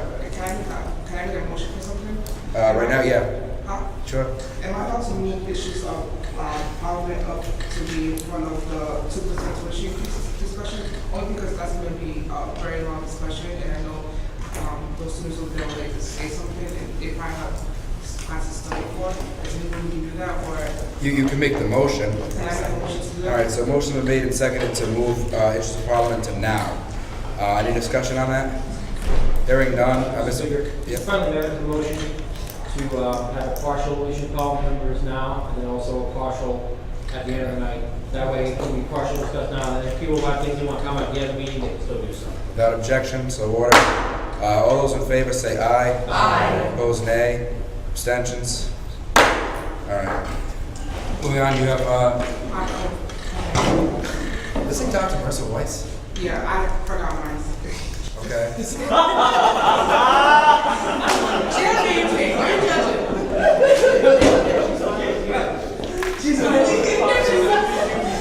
She made it, guys. It's so nice. So nice. Okay. You look so different. What? You look so different now. Oh, sorry. It's because she's second grade. Alright, so, right, Susanna, this is my response to what you said during the book forum. Santana, did you know that November 22nd, 2014, Tamar Rice, a 12-year-old boy, was shot and killed by 2 police officers because he was using a toy gun. That was a very sad moment in America when that incident happened. I wish it never did happen, but it happened. On March 28th, 2018, you stated that you had a Nerf gun in your built bag the whole time, and we didn't know. I know you was trying to make a point, and you pulled it out. I just want to let you know that you doing that was very triggering for many people in that room. I kind of wish you never did that. I kind of wish that you would have second thought that. I know that, like, at the end of the day, like, during that time, it was all for the safety. I am for the safety of the gay community, but not at the cost of my friends of color and stuff like that. I know that Lasso disinvited you to the Lion X night. I know that you, I have heard you several times say that you are possibly Puerto Rican, half Puerto Rican, or it doesn't matter, and stuff like that. And I'm very glad that you acknowledge that other half of your culture and stuff like that. But I feel like Lasso was not wrong for disinviting you to the Lion X night, because what you did was very triggering to some people, and they felt that someone who is Hispanic, of the Hispanic community, should not have acted towards that way. What people have said that, you know, they can't ban you. You do pay your student activities fee. So yes, you should not have been banned. Like, you still could have came as well. I know they told you not to come. You could have came. You would have not been welcome, but you could have still came and made your presence know that, hey, I pay my student activity fee, and I don't allow just anybody not to be here. I know, you know, we're human, we make mistakes. I know you didn't have no bad intentions of, you know, with that and everything. You were just making a point that, like, campus police would, like, respond faster than regular police, which is fine. But, you know, next time you're in a meeting like that, try to, like, remember that, you know, don't pull up and everything like that when people of color, they don't get to do that because they get shot and dead. and stuff like that. I'm sorry that you were disinvited for Live X night. You know, if that would have never happened, you would have been an added addition to that. You would have had a great time. You would have gotten your slash. But I mean, maybe next time, like, I don't know. You could have went about it a second way. That's why. Any further discussion, Representative Gomez? Actually, no, Treasurer Santana, I'm sorry, you have the floor first. Yes, so speaking to your first point, I was aware of that, and I did hesitate on doing this. It was to prove a point, a shocking point, I do know that, and I did hope I could sort of alleviate that point by saying it before I did pull it out, which I did intentionally do, and I'm glad you recognize that. I was hoping, with the verbal warning before it happened, it wasn't like a complete shock. It wasn't to blindside people, it was to prove a point that it's something that could be done on a different scale. I know I wasn't banned from the event because that is against policy, and I did touch on that in the reply email. And when I spoke with the secretary, I also touched on that. It was out of respect for the decision that I did not go because I wasn't going to force myself somewhere where I was, where people wouldn't want me to be. I would have respected it more if it said, we would appreciate if you did not come, not you have been disinvited from this. Again, my major point wasn't with that. As I said during my open forum time, I have no bad blood with Lasso. I just, for the student body as a whole, I try to dissuade this sort of discrimination. It was something that was sort of present in one of the organizations I took part in last year, and as soon as I was on e-board this year, I made sure that was no longer a thing because you cannot just arbitrarily tell somebody they cannot come to your meetings and things like that. The point of me talking at open forum is to bring awareness to this issue because this is something that does happen on campus. And as a position of power, parliament, org reps, or org e-boards, things like that, I want you guys to be active in dissuading this sort of action. And I hope that answers your concerns there. Representative Gomez. Hi, I want to talk again on that same subject. I am Secretary of LASO. I was the one e-board member that did not want to send the email, but again, I did send it because I did feel, again, we're representing our Latinx students who are Afro-Latino. So they're not only Latinos, but they're also African-American. You bringing up that gun, you said, hey, this whole time I had this in my bag. Is what they heard. I forgot the exact wording, but what was said was you had something in your bag, and then that triggered a lot of people that were graduates. We have a graduate right behind you actually that attended our event. Also, that is CC, that is our VP. We can't have you in a room full of family members of these students that are celebrating these students. When they see you, they think of the gun. And also, you yourself actually had talked to us or told Lexi, I forget, I have the receipts though, if you would like that, but you had said that you didn't want to come, that you didn't want to be a part of it. We tried to invite you way before the event had happened so that you could actually be one of the graduates being, celebrated at this event and you could invite your families. But then you said that you didn't want to come. I also wanted to say that uninvited means attending somewhere or doing something without being asked. So that meant you, honestly, after you had rejected our first request, we continued to ask Lexi to come to our event, and we asked her and invited her. So at this point, when the email was sent, you were not even invited, you were a +1.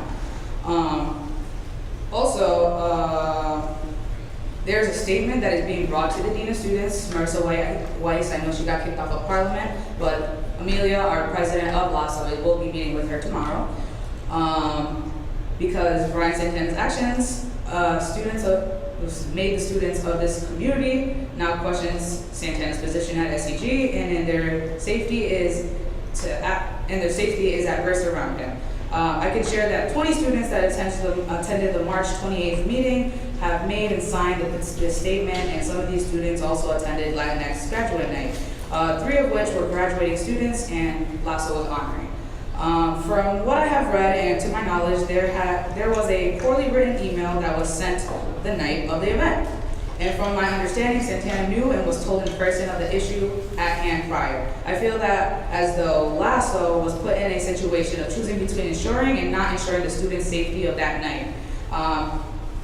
We did mess up by not going about it by bylaws, but it was very last minute.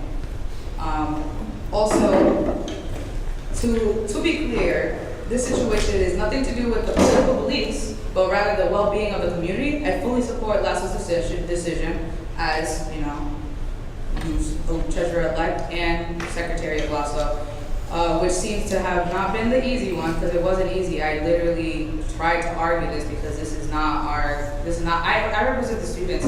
You're my friend, bro. You think I don't want you at an event, bro? I want you at an event, but I can't have you there when you're making everybody feel uncomfortable.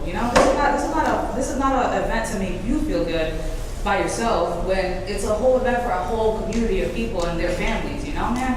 So, in order to guarantee that the students and their families that had already RSVP'd would attend and would be attending in an event where there will be their well-being was a priority and had to put their organization and themselves at risk of scrutiny. It is my understanding that SEG will be protecting the students and should promote safe spaces everywhere on campus. This situation goes back to Santana's actions of March 20th, which is an issue that we will be addressing. This resulted in putting Lasso in a miscommunication between SEG and one of our representatives, myself. Though Lasso may have made a mistake in their using of terminology versus via email, which again, you have stated that the terminology was an issue for you, and again, my apologies. And I did honestly ask you the day of when you asked me to write you this email, that you did ask me to write you this email, for you to yourself help me write it, but you didn't want to, so I came up with whatever words I wanted to. This resulted in putting Lasso into a miscommunication, Lasso may have made a mistake in their terminology. We can easily have a conversation with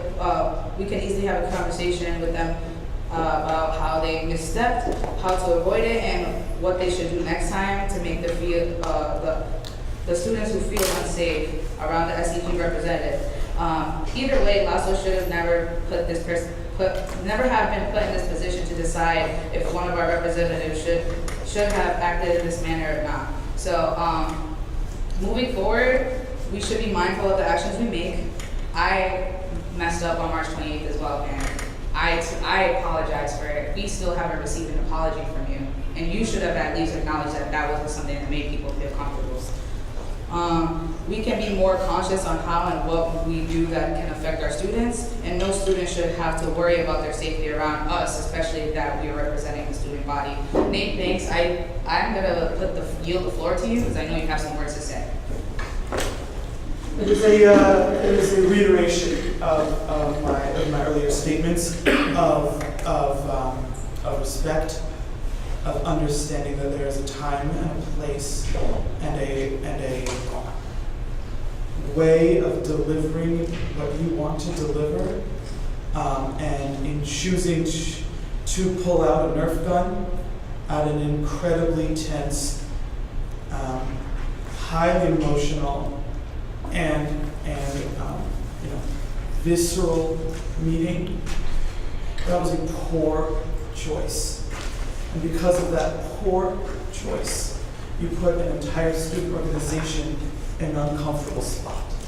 And now the executive board of that student organization is worried about their future prospects because of their response to your choice. And so, to general, when we have conflicts, like I said at the podium, when we have conflicts and we have discourse and we have things that we want to say, there's a way to do it. And I struggle with rules myself, but saying that, thinking about the consequences of actions and responding to consequences with I'm being discriminated against is not the way to execute what we want to get accomplished. Does that make sense? One of my graduates that did a photo event wants to say something as well. So I'm yielding the floor to Erica. I really didn't have anything against Ryan, but I didn't feel comfortable him being at our graduate. It was nothing against him, but that event just triggered certain emotions, and I just felt maybe he shouldn't have gone. maybe SCG didn't, Lasso didn't do it the best way, but he was uninvited because of the events. But again, he had said he didn't want to go. So nobody distributed the events. You had from the get said you didn't want to go. And that's my piece. Like, we didn't feel comfortable having you there. And that kind of sucks, but you have to think before you do certain things in life. That's my piece. So my last piece is, we didn't ban him. The doors were not locked. Well, that door wasn't locked. All the rest of them, I don't know why. I don't know who didn't unlock the rest of the doors, but that door wasn't locked. Lexi even came in, and if we had a problem towards discrimination or something about political views, we wouldn't have to let Lexi in as well. But we didn't mind her. It's just the fact that he pulled out a gun, and that's not cool. Thank you. Treasurer Santana, would you care to respond? Yeah, I only started taking notes about halfway through, so I apologize if I do miss some points. And if I do, I would like, if you repeat them, I will answer those. First and foremost, I would like to say there's an insinuation that I put somebody's safety in danger. That was never true. I never made any threats against students. I never endangered any students, things like that. I understand the emotional response to it, but that is not an endangerment of safety. The second thing is, you did tell me about a week in advance, and you said there was going to be an email, and so I was looking forward, or I was looking for that, and that's why on the day of the event I finally asked, am I being disinvited? Is there an email? And then you did ask if I wanted to give any input on my uninvited email, and I felt that was honestly a little disrespectful, because why would I write the email to disinvite myself from an event I want to go to? I would also like to reiterate that in the email that I sent in response to that, I did say if anybody would like to sit down and talk with me, I'm more than happy to. I am looking for feedback and things like that, and I did not receive an email for that, or a response to that. It was about 6 days ago. Continuing on to what the graduate said, I did apologize to one student specifically because they did reach out to me, and I believe I mentioned in the response email that if anybody was uncomfortable, it's easy to reach me, and I am more than happy to talk with anybody, because I did apologize for it, because I know some people did have extremely adverse reactions to that, and I understand that. There was one more point that I didn't write down because I wasn't writing down at the time, and I think I missed it, but if you feel there was anything I didn't address, please just let me know. Representative Polonsky. Hello. So one thing I do want to say is that when we spoke earlier in the year about this event, two things. Ryan didn't want to get invited through me. He was wondering why he didn't get specifically invited because he is a Latinx graduate. So that was one thing. The second thing is I was told that this event was only for Latinx grads within Lasso. So that's another reason why he didn't get invited. And that's why he got invited through me, because I know E-word. So just those two things, and I don't really understand that, but continue. Secretary Carter. I was just looking to go on record saying that I personally feel safe around Representative Santana.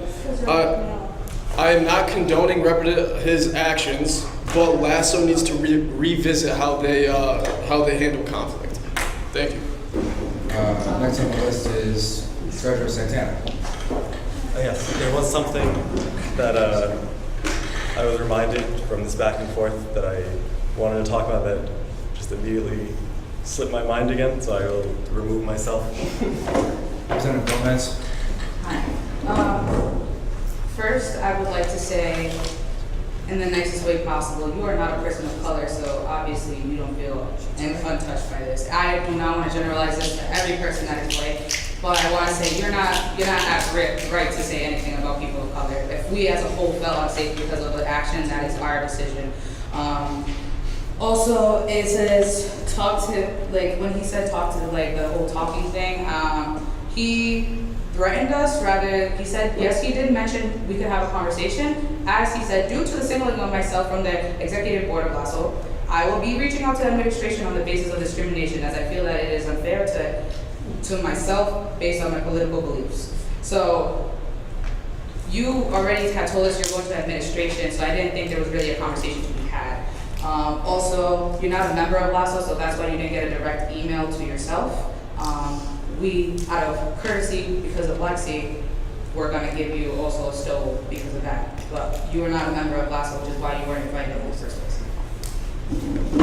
Representative Enos. So I don't doubt that anyone voting for the resolution or yourself, I don't doubt that you didn't have the student government or student body in mind. Like you only had the best intentions, but I do feel like it was super inappropriate and a lot of fake time at the meeting. Whether it was triggering for some people or not, it put our message in question, and it questioned our professionalness. So even if it wasn't triggering, it just puts us in a position where we look like we're not professionals and we need to act more like professionals. Representative Percy. I've been thinking long and hard about this. Obviously, the meeting didn't go as well for myself either. It's in the past now, so we just gotta try to live with the choices that we all made. But I'm not really coming to speak to you as representative at large, as more of a bylaws commission member. I don't want to go into great detail, but my organization had a similar issue, not to this extent, where as an executive board, we wanted to remove someone from our organization that we felt was not removed from, or keep him away from our organization because people didn't feel safe around him, which is why I feel as like this is slightly similar. And there was a mistake made by someone, and that person said to this person that you're no longer welcome here. You are banned from this organization. You are not allowed around here anymore. And once that person heard it, he knew exactly that he had us dead to rights as breaking SCG bylaws. And the organization, no matter how right we could be, and I agree that LASSO has 100% argument to uninvite Ryan from an event due to the safety of their people attending. It's an absolute correct reason. But I just really wish that you say that it was a last minute decision, but I count 22 days in between the night of the 28th and Latinx grad night, which is March 19th. So that's 22 days. The Bylaws Commission doesn't meet weekly. We meet when needed. So as soon as something comes in, Speaker Sears sends out a blast email trying to find somebody or try to find a date and a time for us to meet and discuss this in a proper manner. I will continuously repeat this because I am a criminal justice major and I support rules and regulations, whether some people do or don't. And I do believe that the Bylaws Commission, and I know who's on it, that we are very unbiased.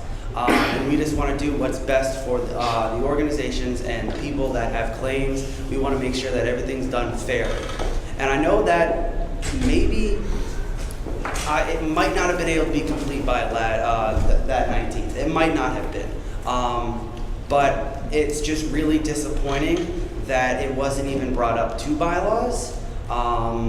And that's really my only issue with it. It's just kind of like a knack to the Bylaws Commission, just slightly, that an organization thinks that they're above the rules and regulations. That's just my opinion, and I feel like it's just slight disrespect to bylaws. But I just hope that for future reference, all clubs know that to deal with conflict, it's not just your executive board. There's also other avenues that you are encouraged to use and should be using the Bylaws Commission to settle conflicts within an organization when it comes to banning, uninviting, firing, and such. That's just my only input on it. I do agree with LASSO. However, we do have rules for a reason. We can't just go and ban whoever we want. I know banning isn't the correct term, but Representative Santana can make an argument that he felt as though he was being banned from this event, but that's just from a legal perspective. Thank you. Representative Gomez. I don't want to waste anybody else's time. I'll yield the floor to Santana afterwards because I don't want to just leave him high and dry.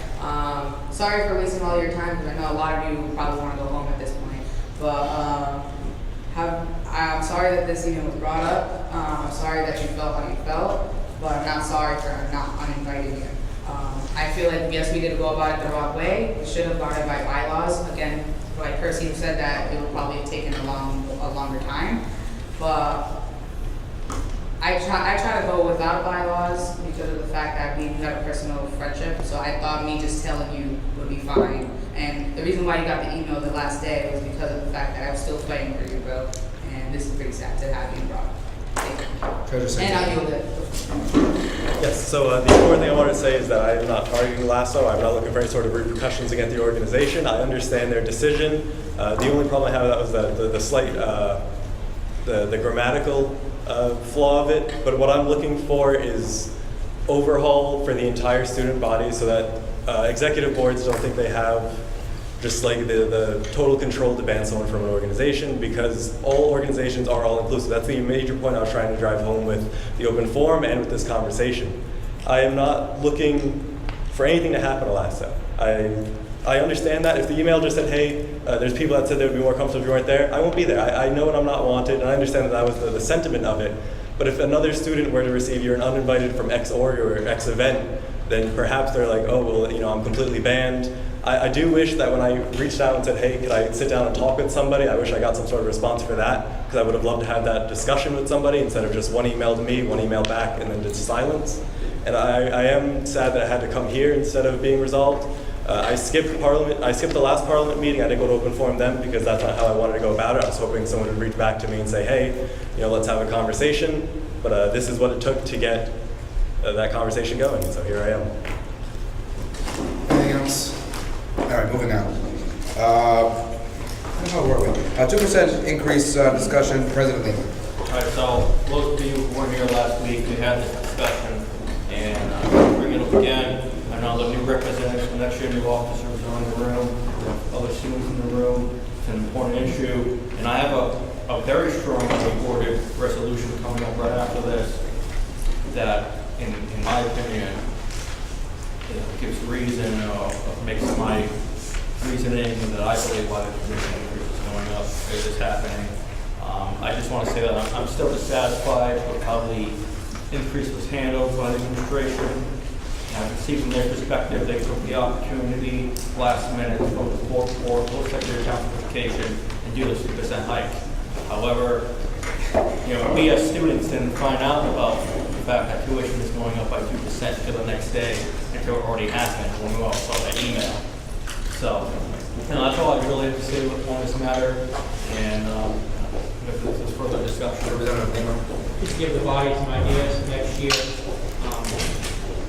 At the last meeting, I recall an incident in 2008 when there was an unprecedented mid-year tuition increase at the institution.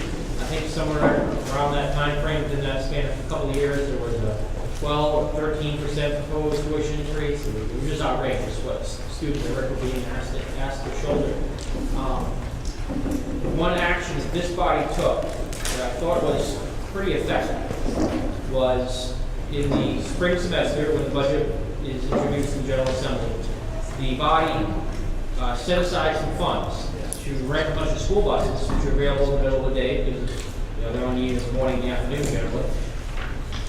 There might have been city province school buses, I don't recall. It wasn't very expensive anyway. And organized a rally at the State House. And this body, by itself, with the help and support of some other student organizations on campus and other student leaders, and with the support of the college administration to an extent, filled up several entire school buses, bus students from the quad to the State House. A rally was held at the State House steps. Speeches were made, the media was alerted, they were there with news cameras, and we got the attention of reps and senators. Now, the state budget situation, particularly in that year, was particularly dire.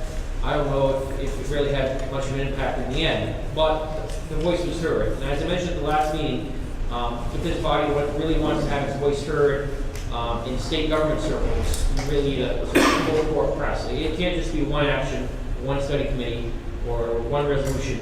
It's got to be you using all the tools you have at your disposal over the course of the next year to demonstrate to the state's elected leaders, the General Assembly and the executive branch and the Board of Education, that enough is enough, and that the overall declining percentage of support for state higher education over the last couple of decades is something that a trend just cannot feasibly continue.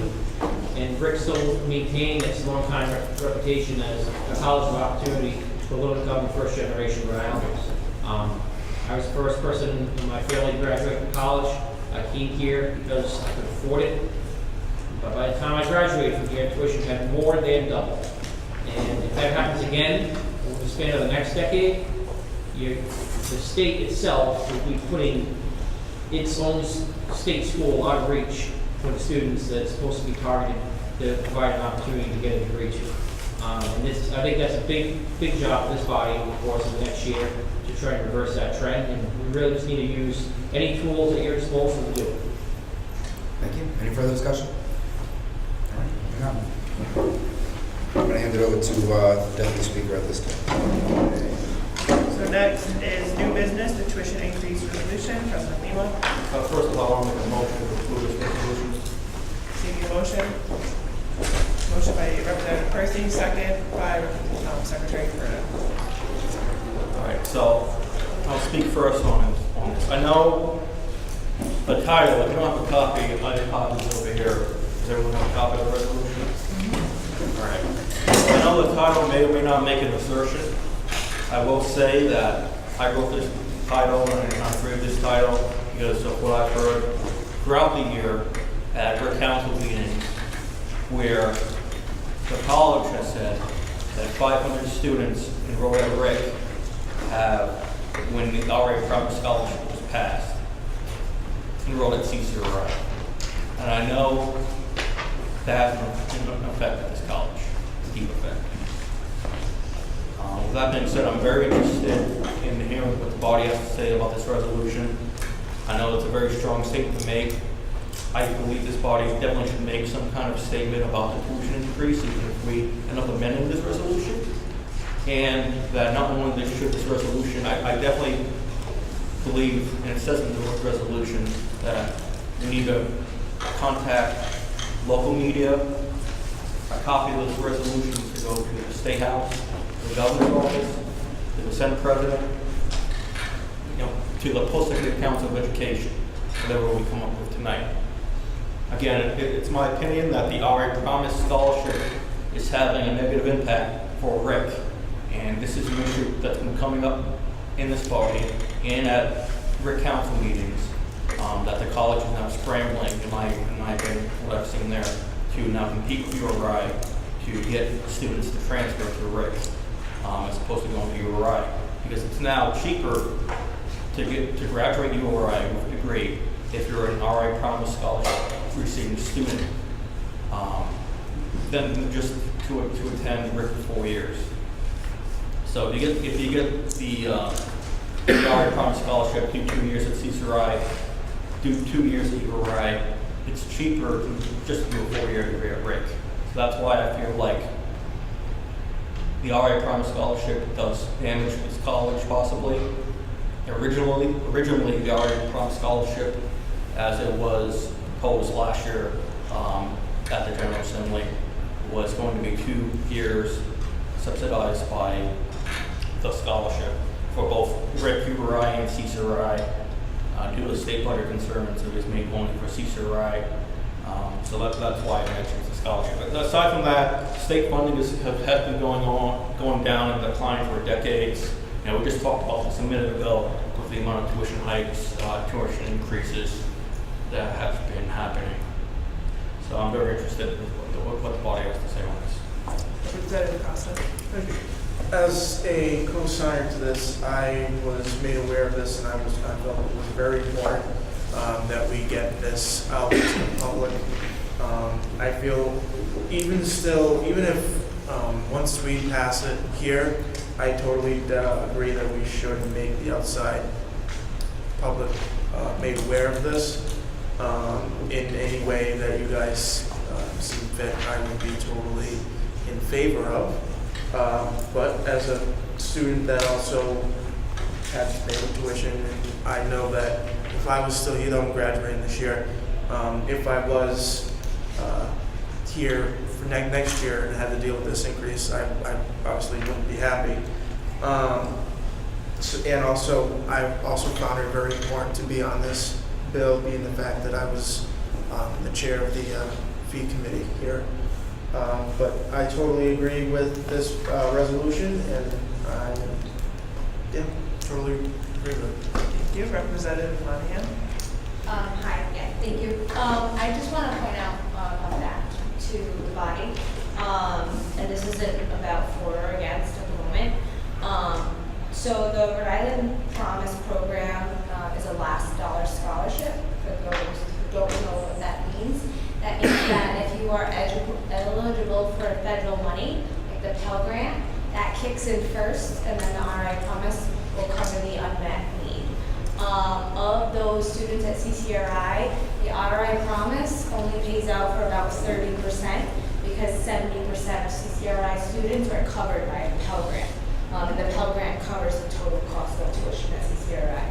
So about 30% of CCRI students do receive the RI Promise for the unmet need, just not the whole tuition. Also, just I have a couple questions. In paragraph 3, you mentioned Student Parliament has learned that despite the planned continuation of the RI Promise free tuition program at CCRI, and goes on. I know as of last fall, when I was doing some of my own research about the RI Promise, that it had been passed as a pilot program, and so that the high school seniors graduating classes of 2017 and 18 were able to attend CCRI for 2 years for free. So you say here, despite the planned continuation, is what plans are being circulated at the state level? I can respond to that. I believe that it is in the state's budget proposal to continue the RI Promise Scholarship for next year, and that CCRI has stated that they will be advertising the program more, so there could be an influx of students going for the scholarship. So I believe, again, numbers by the General Assembly, they're not finalized until June. Last year, they weren't finalized until August. So, so I believe it is in the state budget to continue the program. Okay.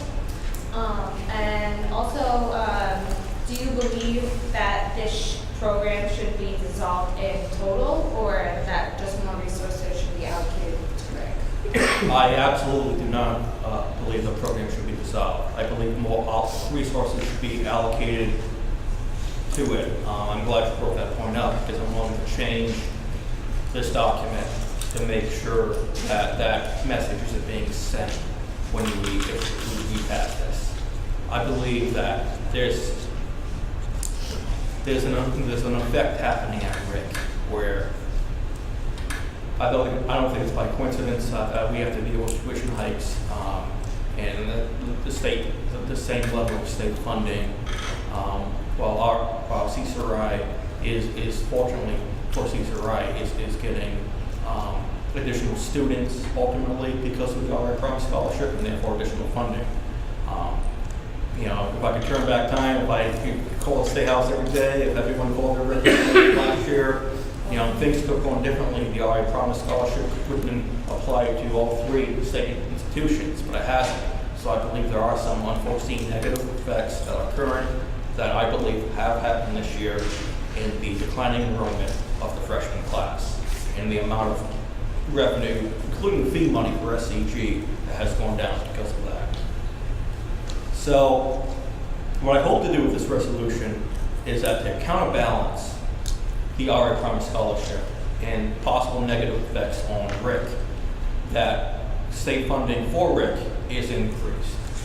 So that answers your question there.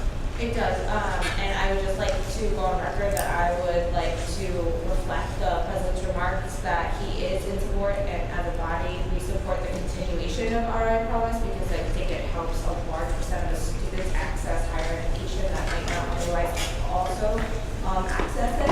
So maybe just adding some language that we support the program, but we just want more resources for that college. I'm happy to add another resolve to some of the language. It's been a long night. Actually, if we could take a brief recess, I believe it's language, and then I'm talking like a 5-minute recess, just so it's worded, if you don't mind. Okay. You have the power to do that. So we'll vote on a recess on the motion. I'll make a motion for a 5-minute recess to rework some of the wording before I. Representative Percy seconded that motion. So I'd like to, what? All those in favor, please say aye. Aye. All opposed? Ayes have it. 5-minute recess.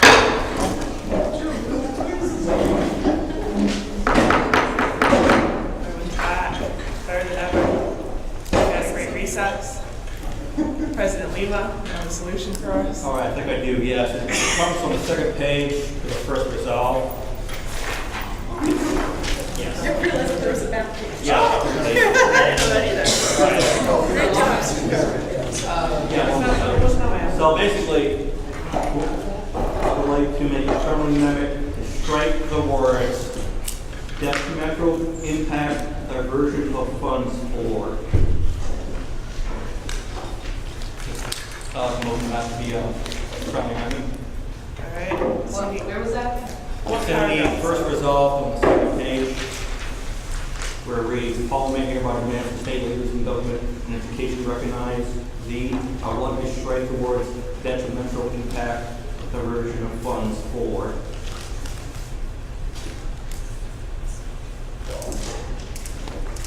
And then I have some additional language if the body accepts that as friendly. Okay. Does the body accept that as friendly? All those in favor say no. It is a friendly amendment. It's a friendly amendment. Any objections? Thanks, President. Now, in that same resolve, the first resolve on the second page, after the words recognize the Ryan promise, I'd like to add the words is a positive for access to higher education and should continue to be funded at the levels it is currently receiving, comma, additional funding should be allocated to Ryan College to counterbalance the effect it is having on, and then going back to the original words, enrollment retention and student life in our community. Might be make that a friendly amendment, get all that? No, it's not. Yeah. Can I just have? Yeah. All right, any objections to the friendly amendment? If that passes? That's all I have. Okay. Representative Gomez? I just want to state thank you for this long amendment, long resolution. This is the longest resolution I've ever seen, and I'm proud. Thank you. Thank you, Representative Lima? Again, yeah, I put in the resolution because, and I've spoken to my chief of staff, I gotta get to speak to you, Minister, about this, Vice President here. But if this passes tonight, and hopefully it does, I think we're all in support of it now. We will be sending out a press release to local media, we'll be sending it to the state and to the college, so.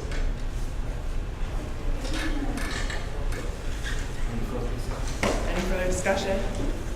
All right, with that, we move to a vote. All those in favor, please say aye. Aye. All opposed? Abstentions? Motion passed, we abstained. With that, resolution passes.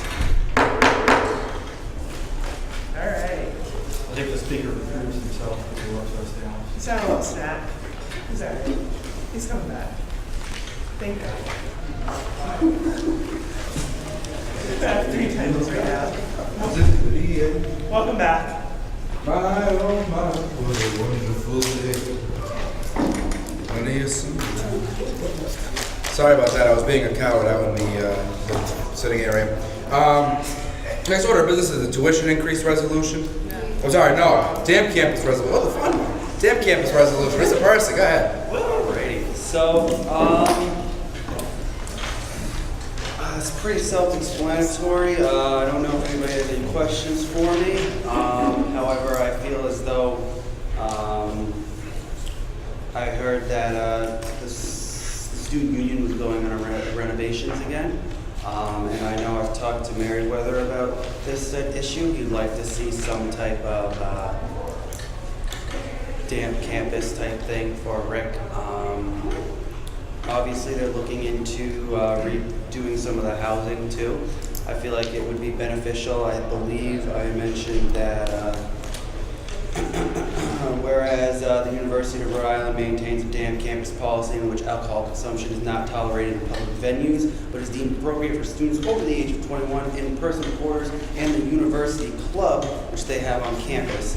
Now, the idea is that back in the 1980s, and before that, when Rhode Island College was a wet campus, the cafe was actually the Rathskeller, which was the school's club that sold alcohol. And since they're looking into redoing the student union, it would be a perfect time to add something down there at the cafe and turn it into something that it used to be. And obviously, it's a lot of things like this is a commuter campus. A lot of people drive, they go off campus to parties and such. And if the people over 21, I feel if they lived on campus, it would be more responsible for them to have a safe place to drink. Obviously, some ideas would be creating a 21 and over housing section. Maybe you use, maybe not the new dorms that they're gonna rebuild. I don't know exact details on that. But I feel like they could definitely accomplish something like that. Just a 21 plus dorm area. And that is pretty much all. All right, so a motion been made to accept by Mr. Percy, seconded by President Lima and Secretary Caperta. Any discussion? Representative Lima. Thank you, Mr. Speaker. Bravo. When I served this body 10 years ago as president, this is one of my priorities at the beginning of the year. I recognize that the student body of Rhode Island College is a historically older student body than your typical college campus, with a vast majority of students who attend here being of legal age to drink. And I always found it striking that, for example, as a student government officer, I've received invites to the president's house where alcohol was served at the holiday party. That I received invites to alumni events in theater plays where, again, alcohol was served on campus. And I can recall one instance in particular when the great John Nazarian, president of Rhode Island College, who was a fine administrator here for 50 years, came up as a student, faculty member, administrator, and eventually the president. I brought the issue to him when I was first elected president, and I said, Mr. President, this is something the student body wants. And he looked at me, and he said, you know, Mr. Lima, I could drink you under the table. It's funny because we were sitting in Sapphire Lake all the time with a bottle of champagne on the table after an alumni event and discussing whether or not students should be allowed to drink on campus. I found the entire discussion that we were having at the time enlightening and it's very surreal. But the policy of the institution had long been, since the 1980s, that students at student events should generally not have alcohol. There have been exceptions to that policy. No historical footnote. The senior class, up until just a few years ago, on an annual basis, had a champagne toast right here in the student union ballroom as part of senior week festivities funded by student government every week, every year. It's not an unheard of thing for students who are of the legal drinking age to have an alcoholic beverage. And it's something that's certainly more widely accepted on other college campuses in the present day. Why it isn't here, I think it's a poor policy choice that the administration has made over the course of decades. And I think now is as good a time as any as of an opportunity to reverse that policy choice. When I was in the Army, I was 18 years old. And as an 18-year-old soldier in the United States Army, I was tasked with being the driver of a $9 million M1A2 tank that had enough firepower to level a small village by itself. That's a lot of authority, a lot of power to give to an 18-year-old.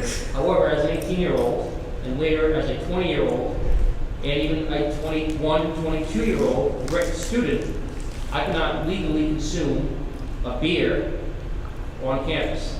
And I just found that very strikingly at odds that I'd be granted by our government that extreme power at the age of 18 in one case, but in the other case, not be able to enjoy a civil right that is enjoyed by millions of Americans on a daily basis. So I strongly support this resolution, Mr. Speaker. I think it's a good topic, one of many that is government focus on, but I think it's, you can have a lot of different balls in the air at the same time. You can have this is something that the student government should look at. There was a bar funded by student government, as the resolution states, on this campus, in this building, not too long ago. And there, I can go through the minutes of student government in the early 1980s, when they used to have to deal with some of the issues in the Rathskeller. And I'll be honest with you, sometimes alcohol can create some issues socially on campus, but it also adds a tremendous amount to campus life. And with the decline in campus life this body has seen over the last few years, I don't think it would be a bad thing to give students more opportunities to enjoy social life while they're here, rather than have to go elsewhere. Thank you. President Lima. That being said, I've spoken to President Sanchez about this briefly. I talked to Dr. Member's brother briefly. I think they both understand that the prohibition that we have right now does not work. There are issues that come up, people, against policy, drinking norms, et cetera, et cetera. I believe that if there was to be a venue or an avenue for RIC students who are of age to consume alcohol, I live at RIC, I'll give you an example. A friend of mine graduated a couple years ago. He was an older gentleman. He was in the military for years. He came to RIC. He was in his late 40s. And he lived in the dorm because he was stable. He was losing his eyesight.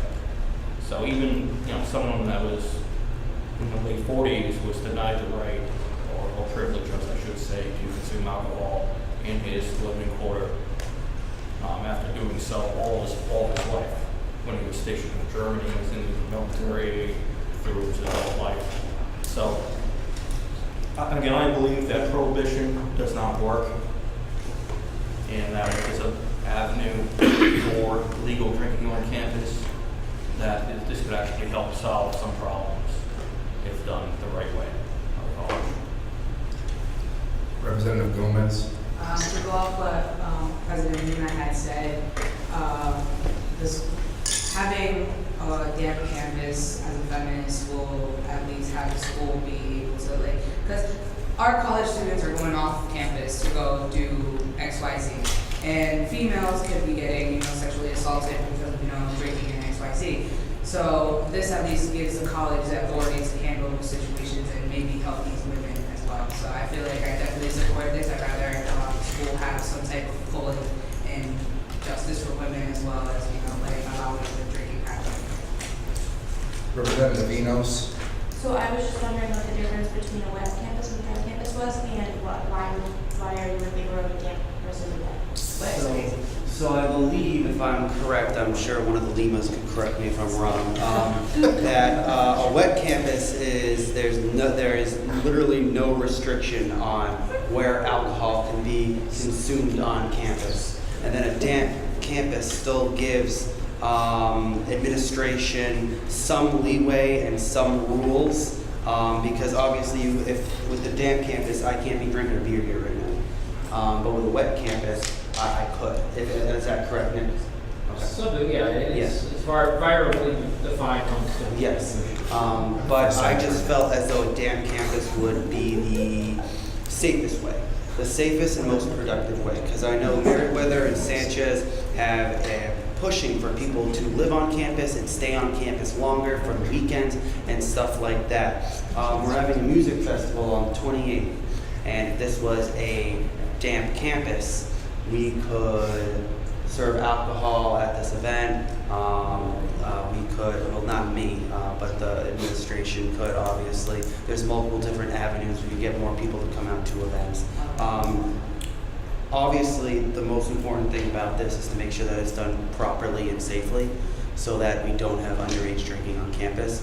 We would have to go through those type of obviously, administration would have to go through and figure out the safest way to do that. But since it was done before, it could clearly happen again safely.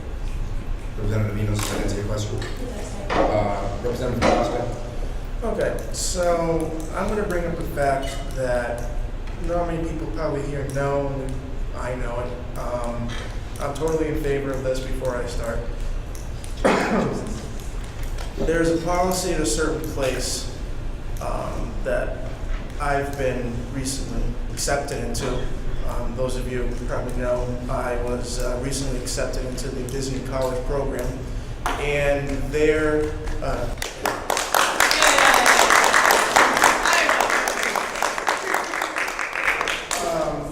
housing policy there, because they have a mixture of ages. Anyone that's under 18, they or under 21. They are in what's called wellness, which is no alcohol or anything of that nature. If they do get caught with the alcohol, then they're thrown out, and everyone in their suite is thrown out.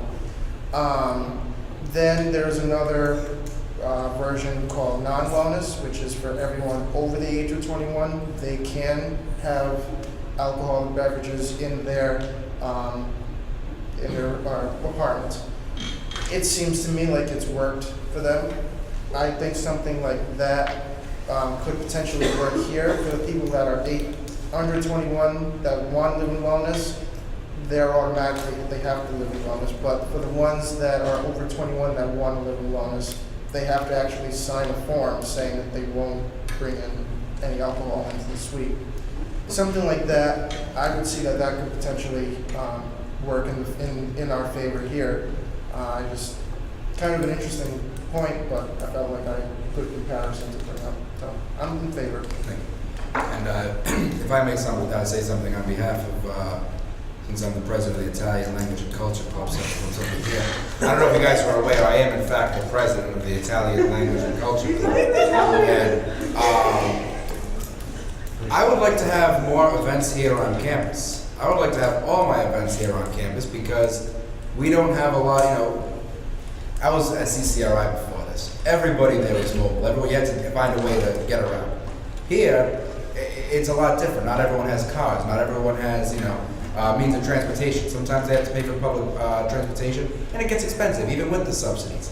It gets pricey. So I wouldn't ask someone to drive down to Federal Hill or down to Knightsville, which is the greatest place in the world if you've never been. And part of the Italian Language and Culture Club, the culture part, is sampling the delights of fine Italian wine. And you can't tell an Italian not to drink wine. You can't tell an Italian not to take a shot of Di Serrano or Midori to celebrate something. That's what we do. So, for that reason, although I will not be voted because I am in fact the speaker, I'm also a speaker, and part of my accolades is all the other things I've been called over the past couple of hours. I am still the speaker. I will not be voting. However, I do very much support this resolution, and I would love to have more events here on campus hosted, with the Food by Donovan, explore the options of having, wine options and having, again, a shot of Midori or a shot of Amaretto to celebrate things. You know what I mean? Gentile, that's what we say. Salud. Salud. All right. So next on the list is who's right there? Mr. Person. Thank you. I kind of summed up what I wanted to talk about when Ms. Representative Enos asked the question. Rooms 174, so on the next round. I'm a Maple Leafs fan, the only one in the state. Janelle Gomez. You got me a little bit. Honestly, can I join this call? Absolutely. We'll talk after. Point of order, that's all. I overruled. We'll talk after. Representative Polanski. As the secretary of ILCC, I'm all for it. Thank you. Any further discussion? It's not. Anyway, any further discussion? Hearing none, we'll move to a vote. All those in favor, please say aye. Aye. Opposed, nay. Abstentions. Abstentions by Mr. Santana. And that resolution passes. And we're on the final stretch, third base. All right, faculty update. Dr. Valerie Engels. I know it's Order. the end of the semester, so no updates on activities, but I want to congratulate the seniors, and I hope everybody has a great summer. Representative Spilsky. I don't have any updates either. I would also like to congratulate Vanessa on the leadership award that she received.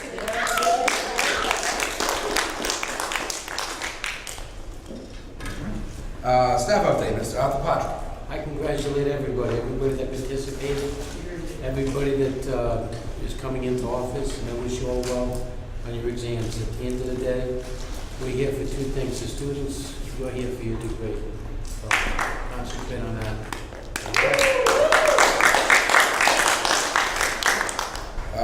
Alumni update, Mr. Nicholas Lima. Thank you, Mr. Speaker. Thank you to our faculty and staff representatives for being here and supporting the students all year long. It's been a pleasure serving here with you. It's my second year as the alumni representative and my 10th year overall as a member of the student parliament. And as you know, this is my final parliament meeting. But I want to congratulate the officers-elect. I wish you all the very best of luck next year. I hope you accomplish great things for this campus, for the community. I hope you learn a lot. I hope you sometimes even make mistakes and then learn from those mistakes and build upon them. That's a big part of this experience. And while you're here, that's what you're sort of supposed to be doing. Mistakes in the real world can cost you a lot more. But mistakes here can be life lessons that you'll never forget. I know I made plenty during my time as a student and as a college representative, and I look back upon that experience often, as I have alluded to over the course of the last year. Thank you again. I just like to note that homecoming dates are set, September 27th through the 29th, I believe, in the Alumni Association and Alumni Affairs are looking for co-sponsorship from student government this year for homecoming. So I will submit that to the outgoing and incoming executive councils to coordinate that and see if student government will be interested in supporting, perhaps financially, some student-centric events around homecoming.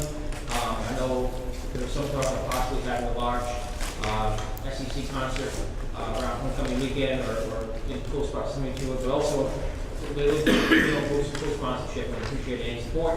As I mentioned, there are a number of alumni events coming up. If you'd like to attend, just let me know or send Susie Alba an email. Sometimes there are free tickets available for students to these events for that sponsor. That said, this, again, has been an honor and a privilege to be a member of this body for 10 years. And,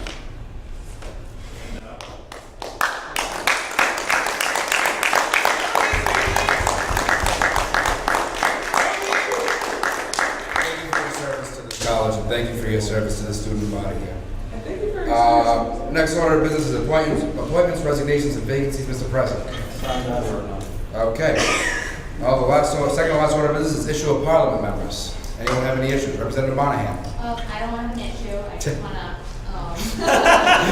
Good. I don't have any issues, I just wanted to, share the sentiment, especially the faculty reps, staff reps, and, Representative Lima.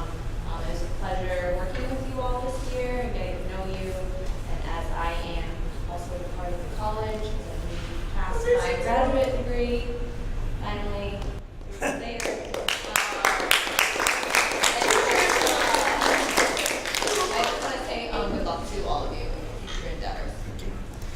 All right, and last thing I'd like to say, as my last time speaking. Hey, it's just a parliament, man. I know it. No, and I'm speaking. I don't have a list. But I would like to speak now, since I was before.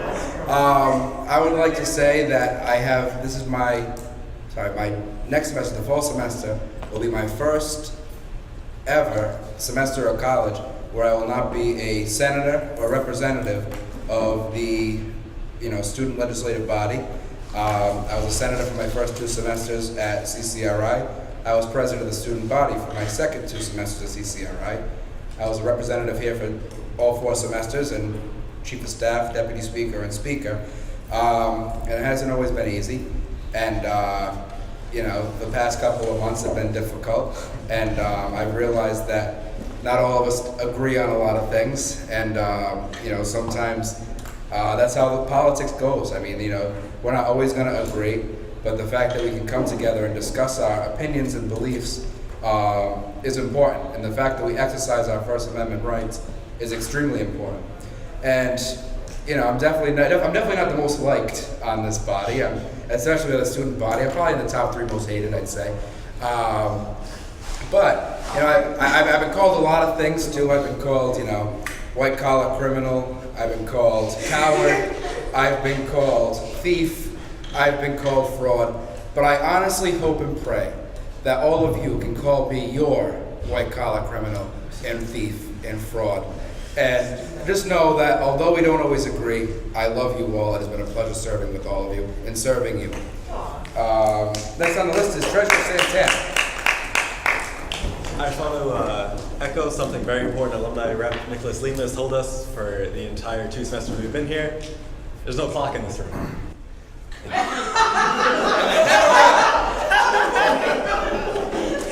Mr. Lima, would you like to respond? Mr. Speaker, I was going to give him the list and say just that.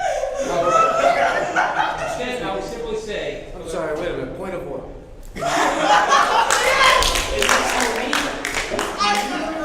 Actually speaks about that room. It's this room that does that one too. To that point, there is actually a clock in here. And may I say, there was a clock up there the last 2 meetings, and I took it down. I honestly took it down. There's video evidence of me taking it down. Anyway, Representative Gomez. I just wanted to say, it really saddens me that you're leaving, and I really wish that you would have ran for something, and I really wish you would come back. I know that you think you're top hated, but honestly, I feel like, you know, you give good input, and actually, you know, the rules really well. You're like the Lima brothers, you're gonna be missed as well. Being lumped in with them. Also, by the way, now you're not exactly Lima brothers now. I'm saying you kind of over it, but I also wanted to say thank you again for nominating me and electing me. Also, thank you for sharing such a great, you know, whole year with me and stuff, and having those arguments and having that March 28th meeting, and still, like, you know, coming back from it, you know. Thank you. It's been a great year, and I hope that we continue making progress and doing great things. Representative Ron. So, first of all, this has been fun, and I look forward to next year. Second of all, how do I join your Italian language and culture? We'll talk about it. Third, some of you may know, some of you may not know, but immediately after the block party, game night's happening. It's our annual charity event. Last year we raised $1,500.05. We're hoping to break that net tomorrow. $1,500.05 we raised last year. We're hoping to break that tomorrow, so hope everybody comes out. What? Oh, it's a $5 entry fee. And that's because it's for charity. All right. Representative Polanski. I think I was just going to talk about the clock, so never mind. Okay, great. So any further discussion before Mr. President? Representative Lee. Thank you, Mr. Speaker. As the founder of the Block Party, glad it's still going strong. I'd just like to note for the minutes, stay true, my friends. President Lima. If I can have this note for the minutes, truly remarkable. That is how I look at this year. It's been an honor and a privilege to serve this body as the SCG president. I look forward to working with the new officers as we transition over the next month. And I leave office on June 1st. I'm not graduating. I might be coming back to the body. I'm definitely going to take some time to reflect. There's a lot of key issues that were brought up this year, both about SCG, the campus as a whole. So I really want to continue working on those issues and finding out the things that I know are important on this campus. You know, making it, you know, the most affordable. You know, one of the best state colleges in the region. It's ranked as that if you want to look it up. I believe it was in the member council report. Actually, Fred Sanchez mentioned it. So I want to hope this body wish it well next year. The officers, congratulations again. I'm still in office, so if you ever have an issue, it's going to come to me, and I can bring it to the administration. And with that being said, thank you for the opportunity. I know many of you are new this year. It was a contentious election last year, and a contentious year at that time this year, but I believe it will go down in history. And thank you to Anchor TV and to Tyrell.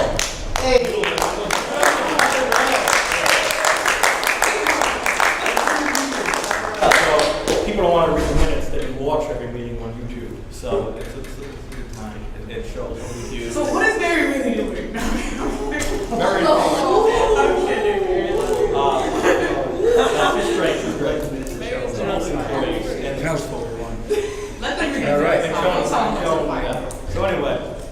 thank you. With that being said, if there are no more issues with Parliament members, I'd like to make a motion to adjourn. Sine. Motion's been made by President Lima to adjourn for this meeting and for the 2017-2018 legislative year, seconded by Representative Percy.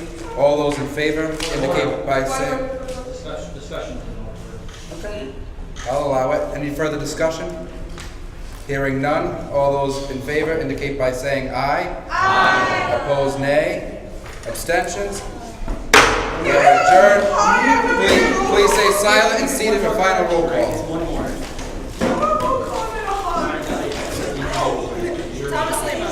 Vanessa Rivera. Joseph Caperta. Joe. Yes, I'm here. Ryan Santana. Here. David Alden Sears. Here. Emily Ferguson. Caitlin Kane. Devin Costa. Catherine Enos. Genesis Garcia. Janelle Gomez. Amanda Monahan. Joshua Percy. Alexis Pulaski. I'm here. Matthew Scriven. Valerie Andrus. Russell Zabilski. Arthur Patrick.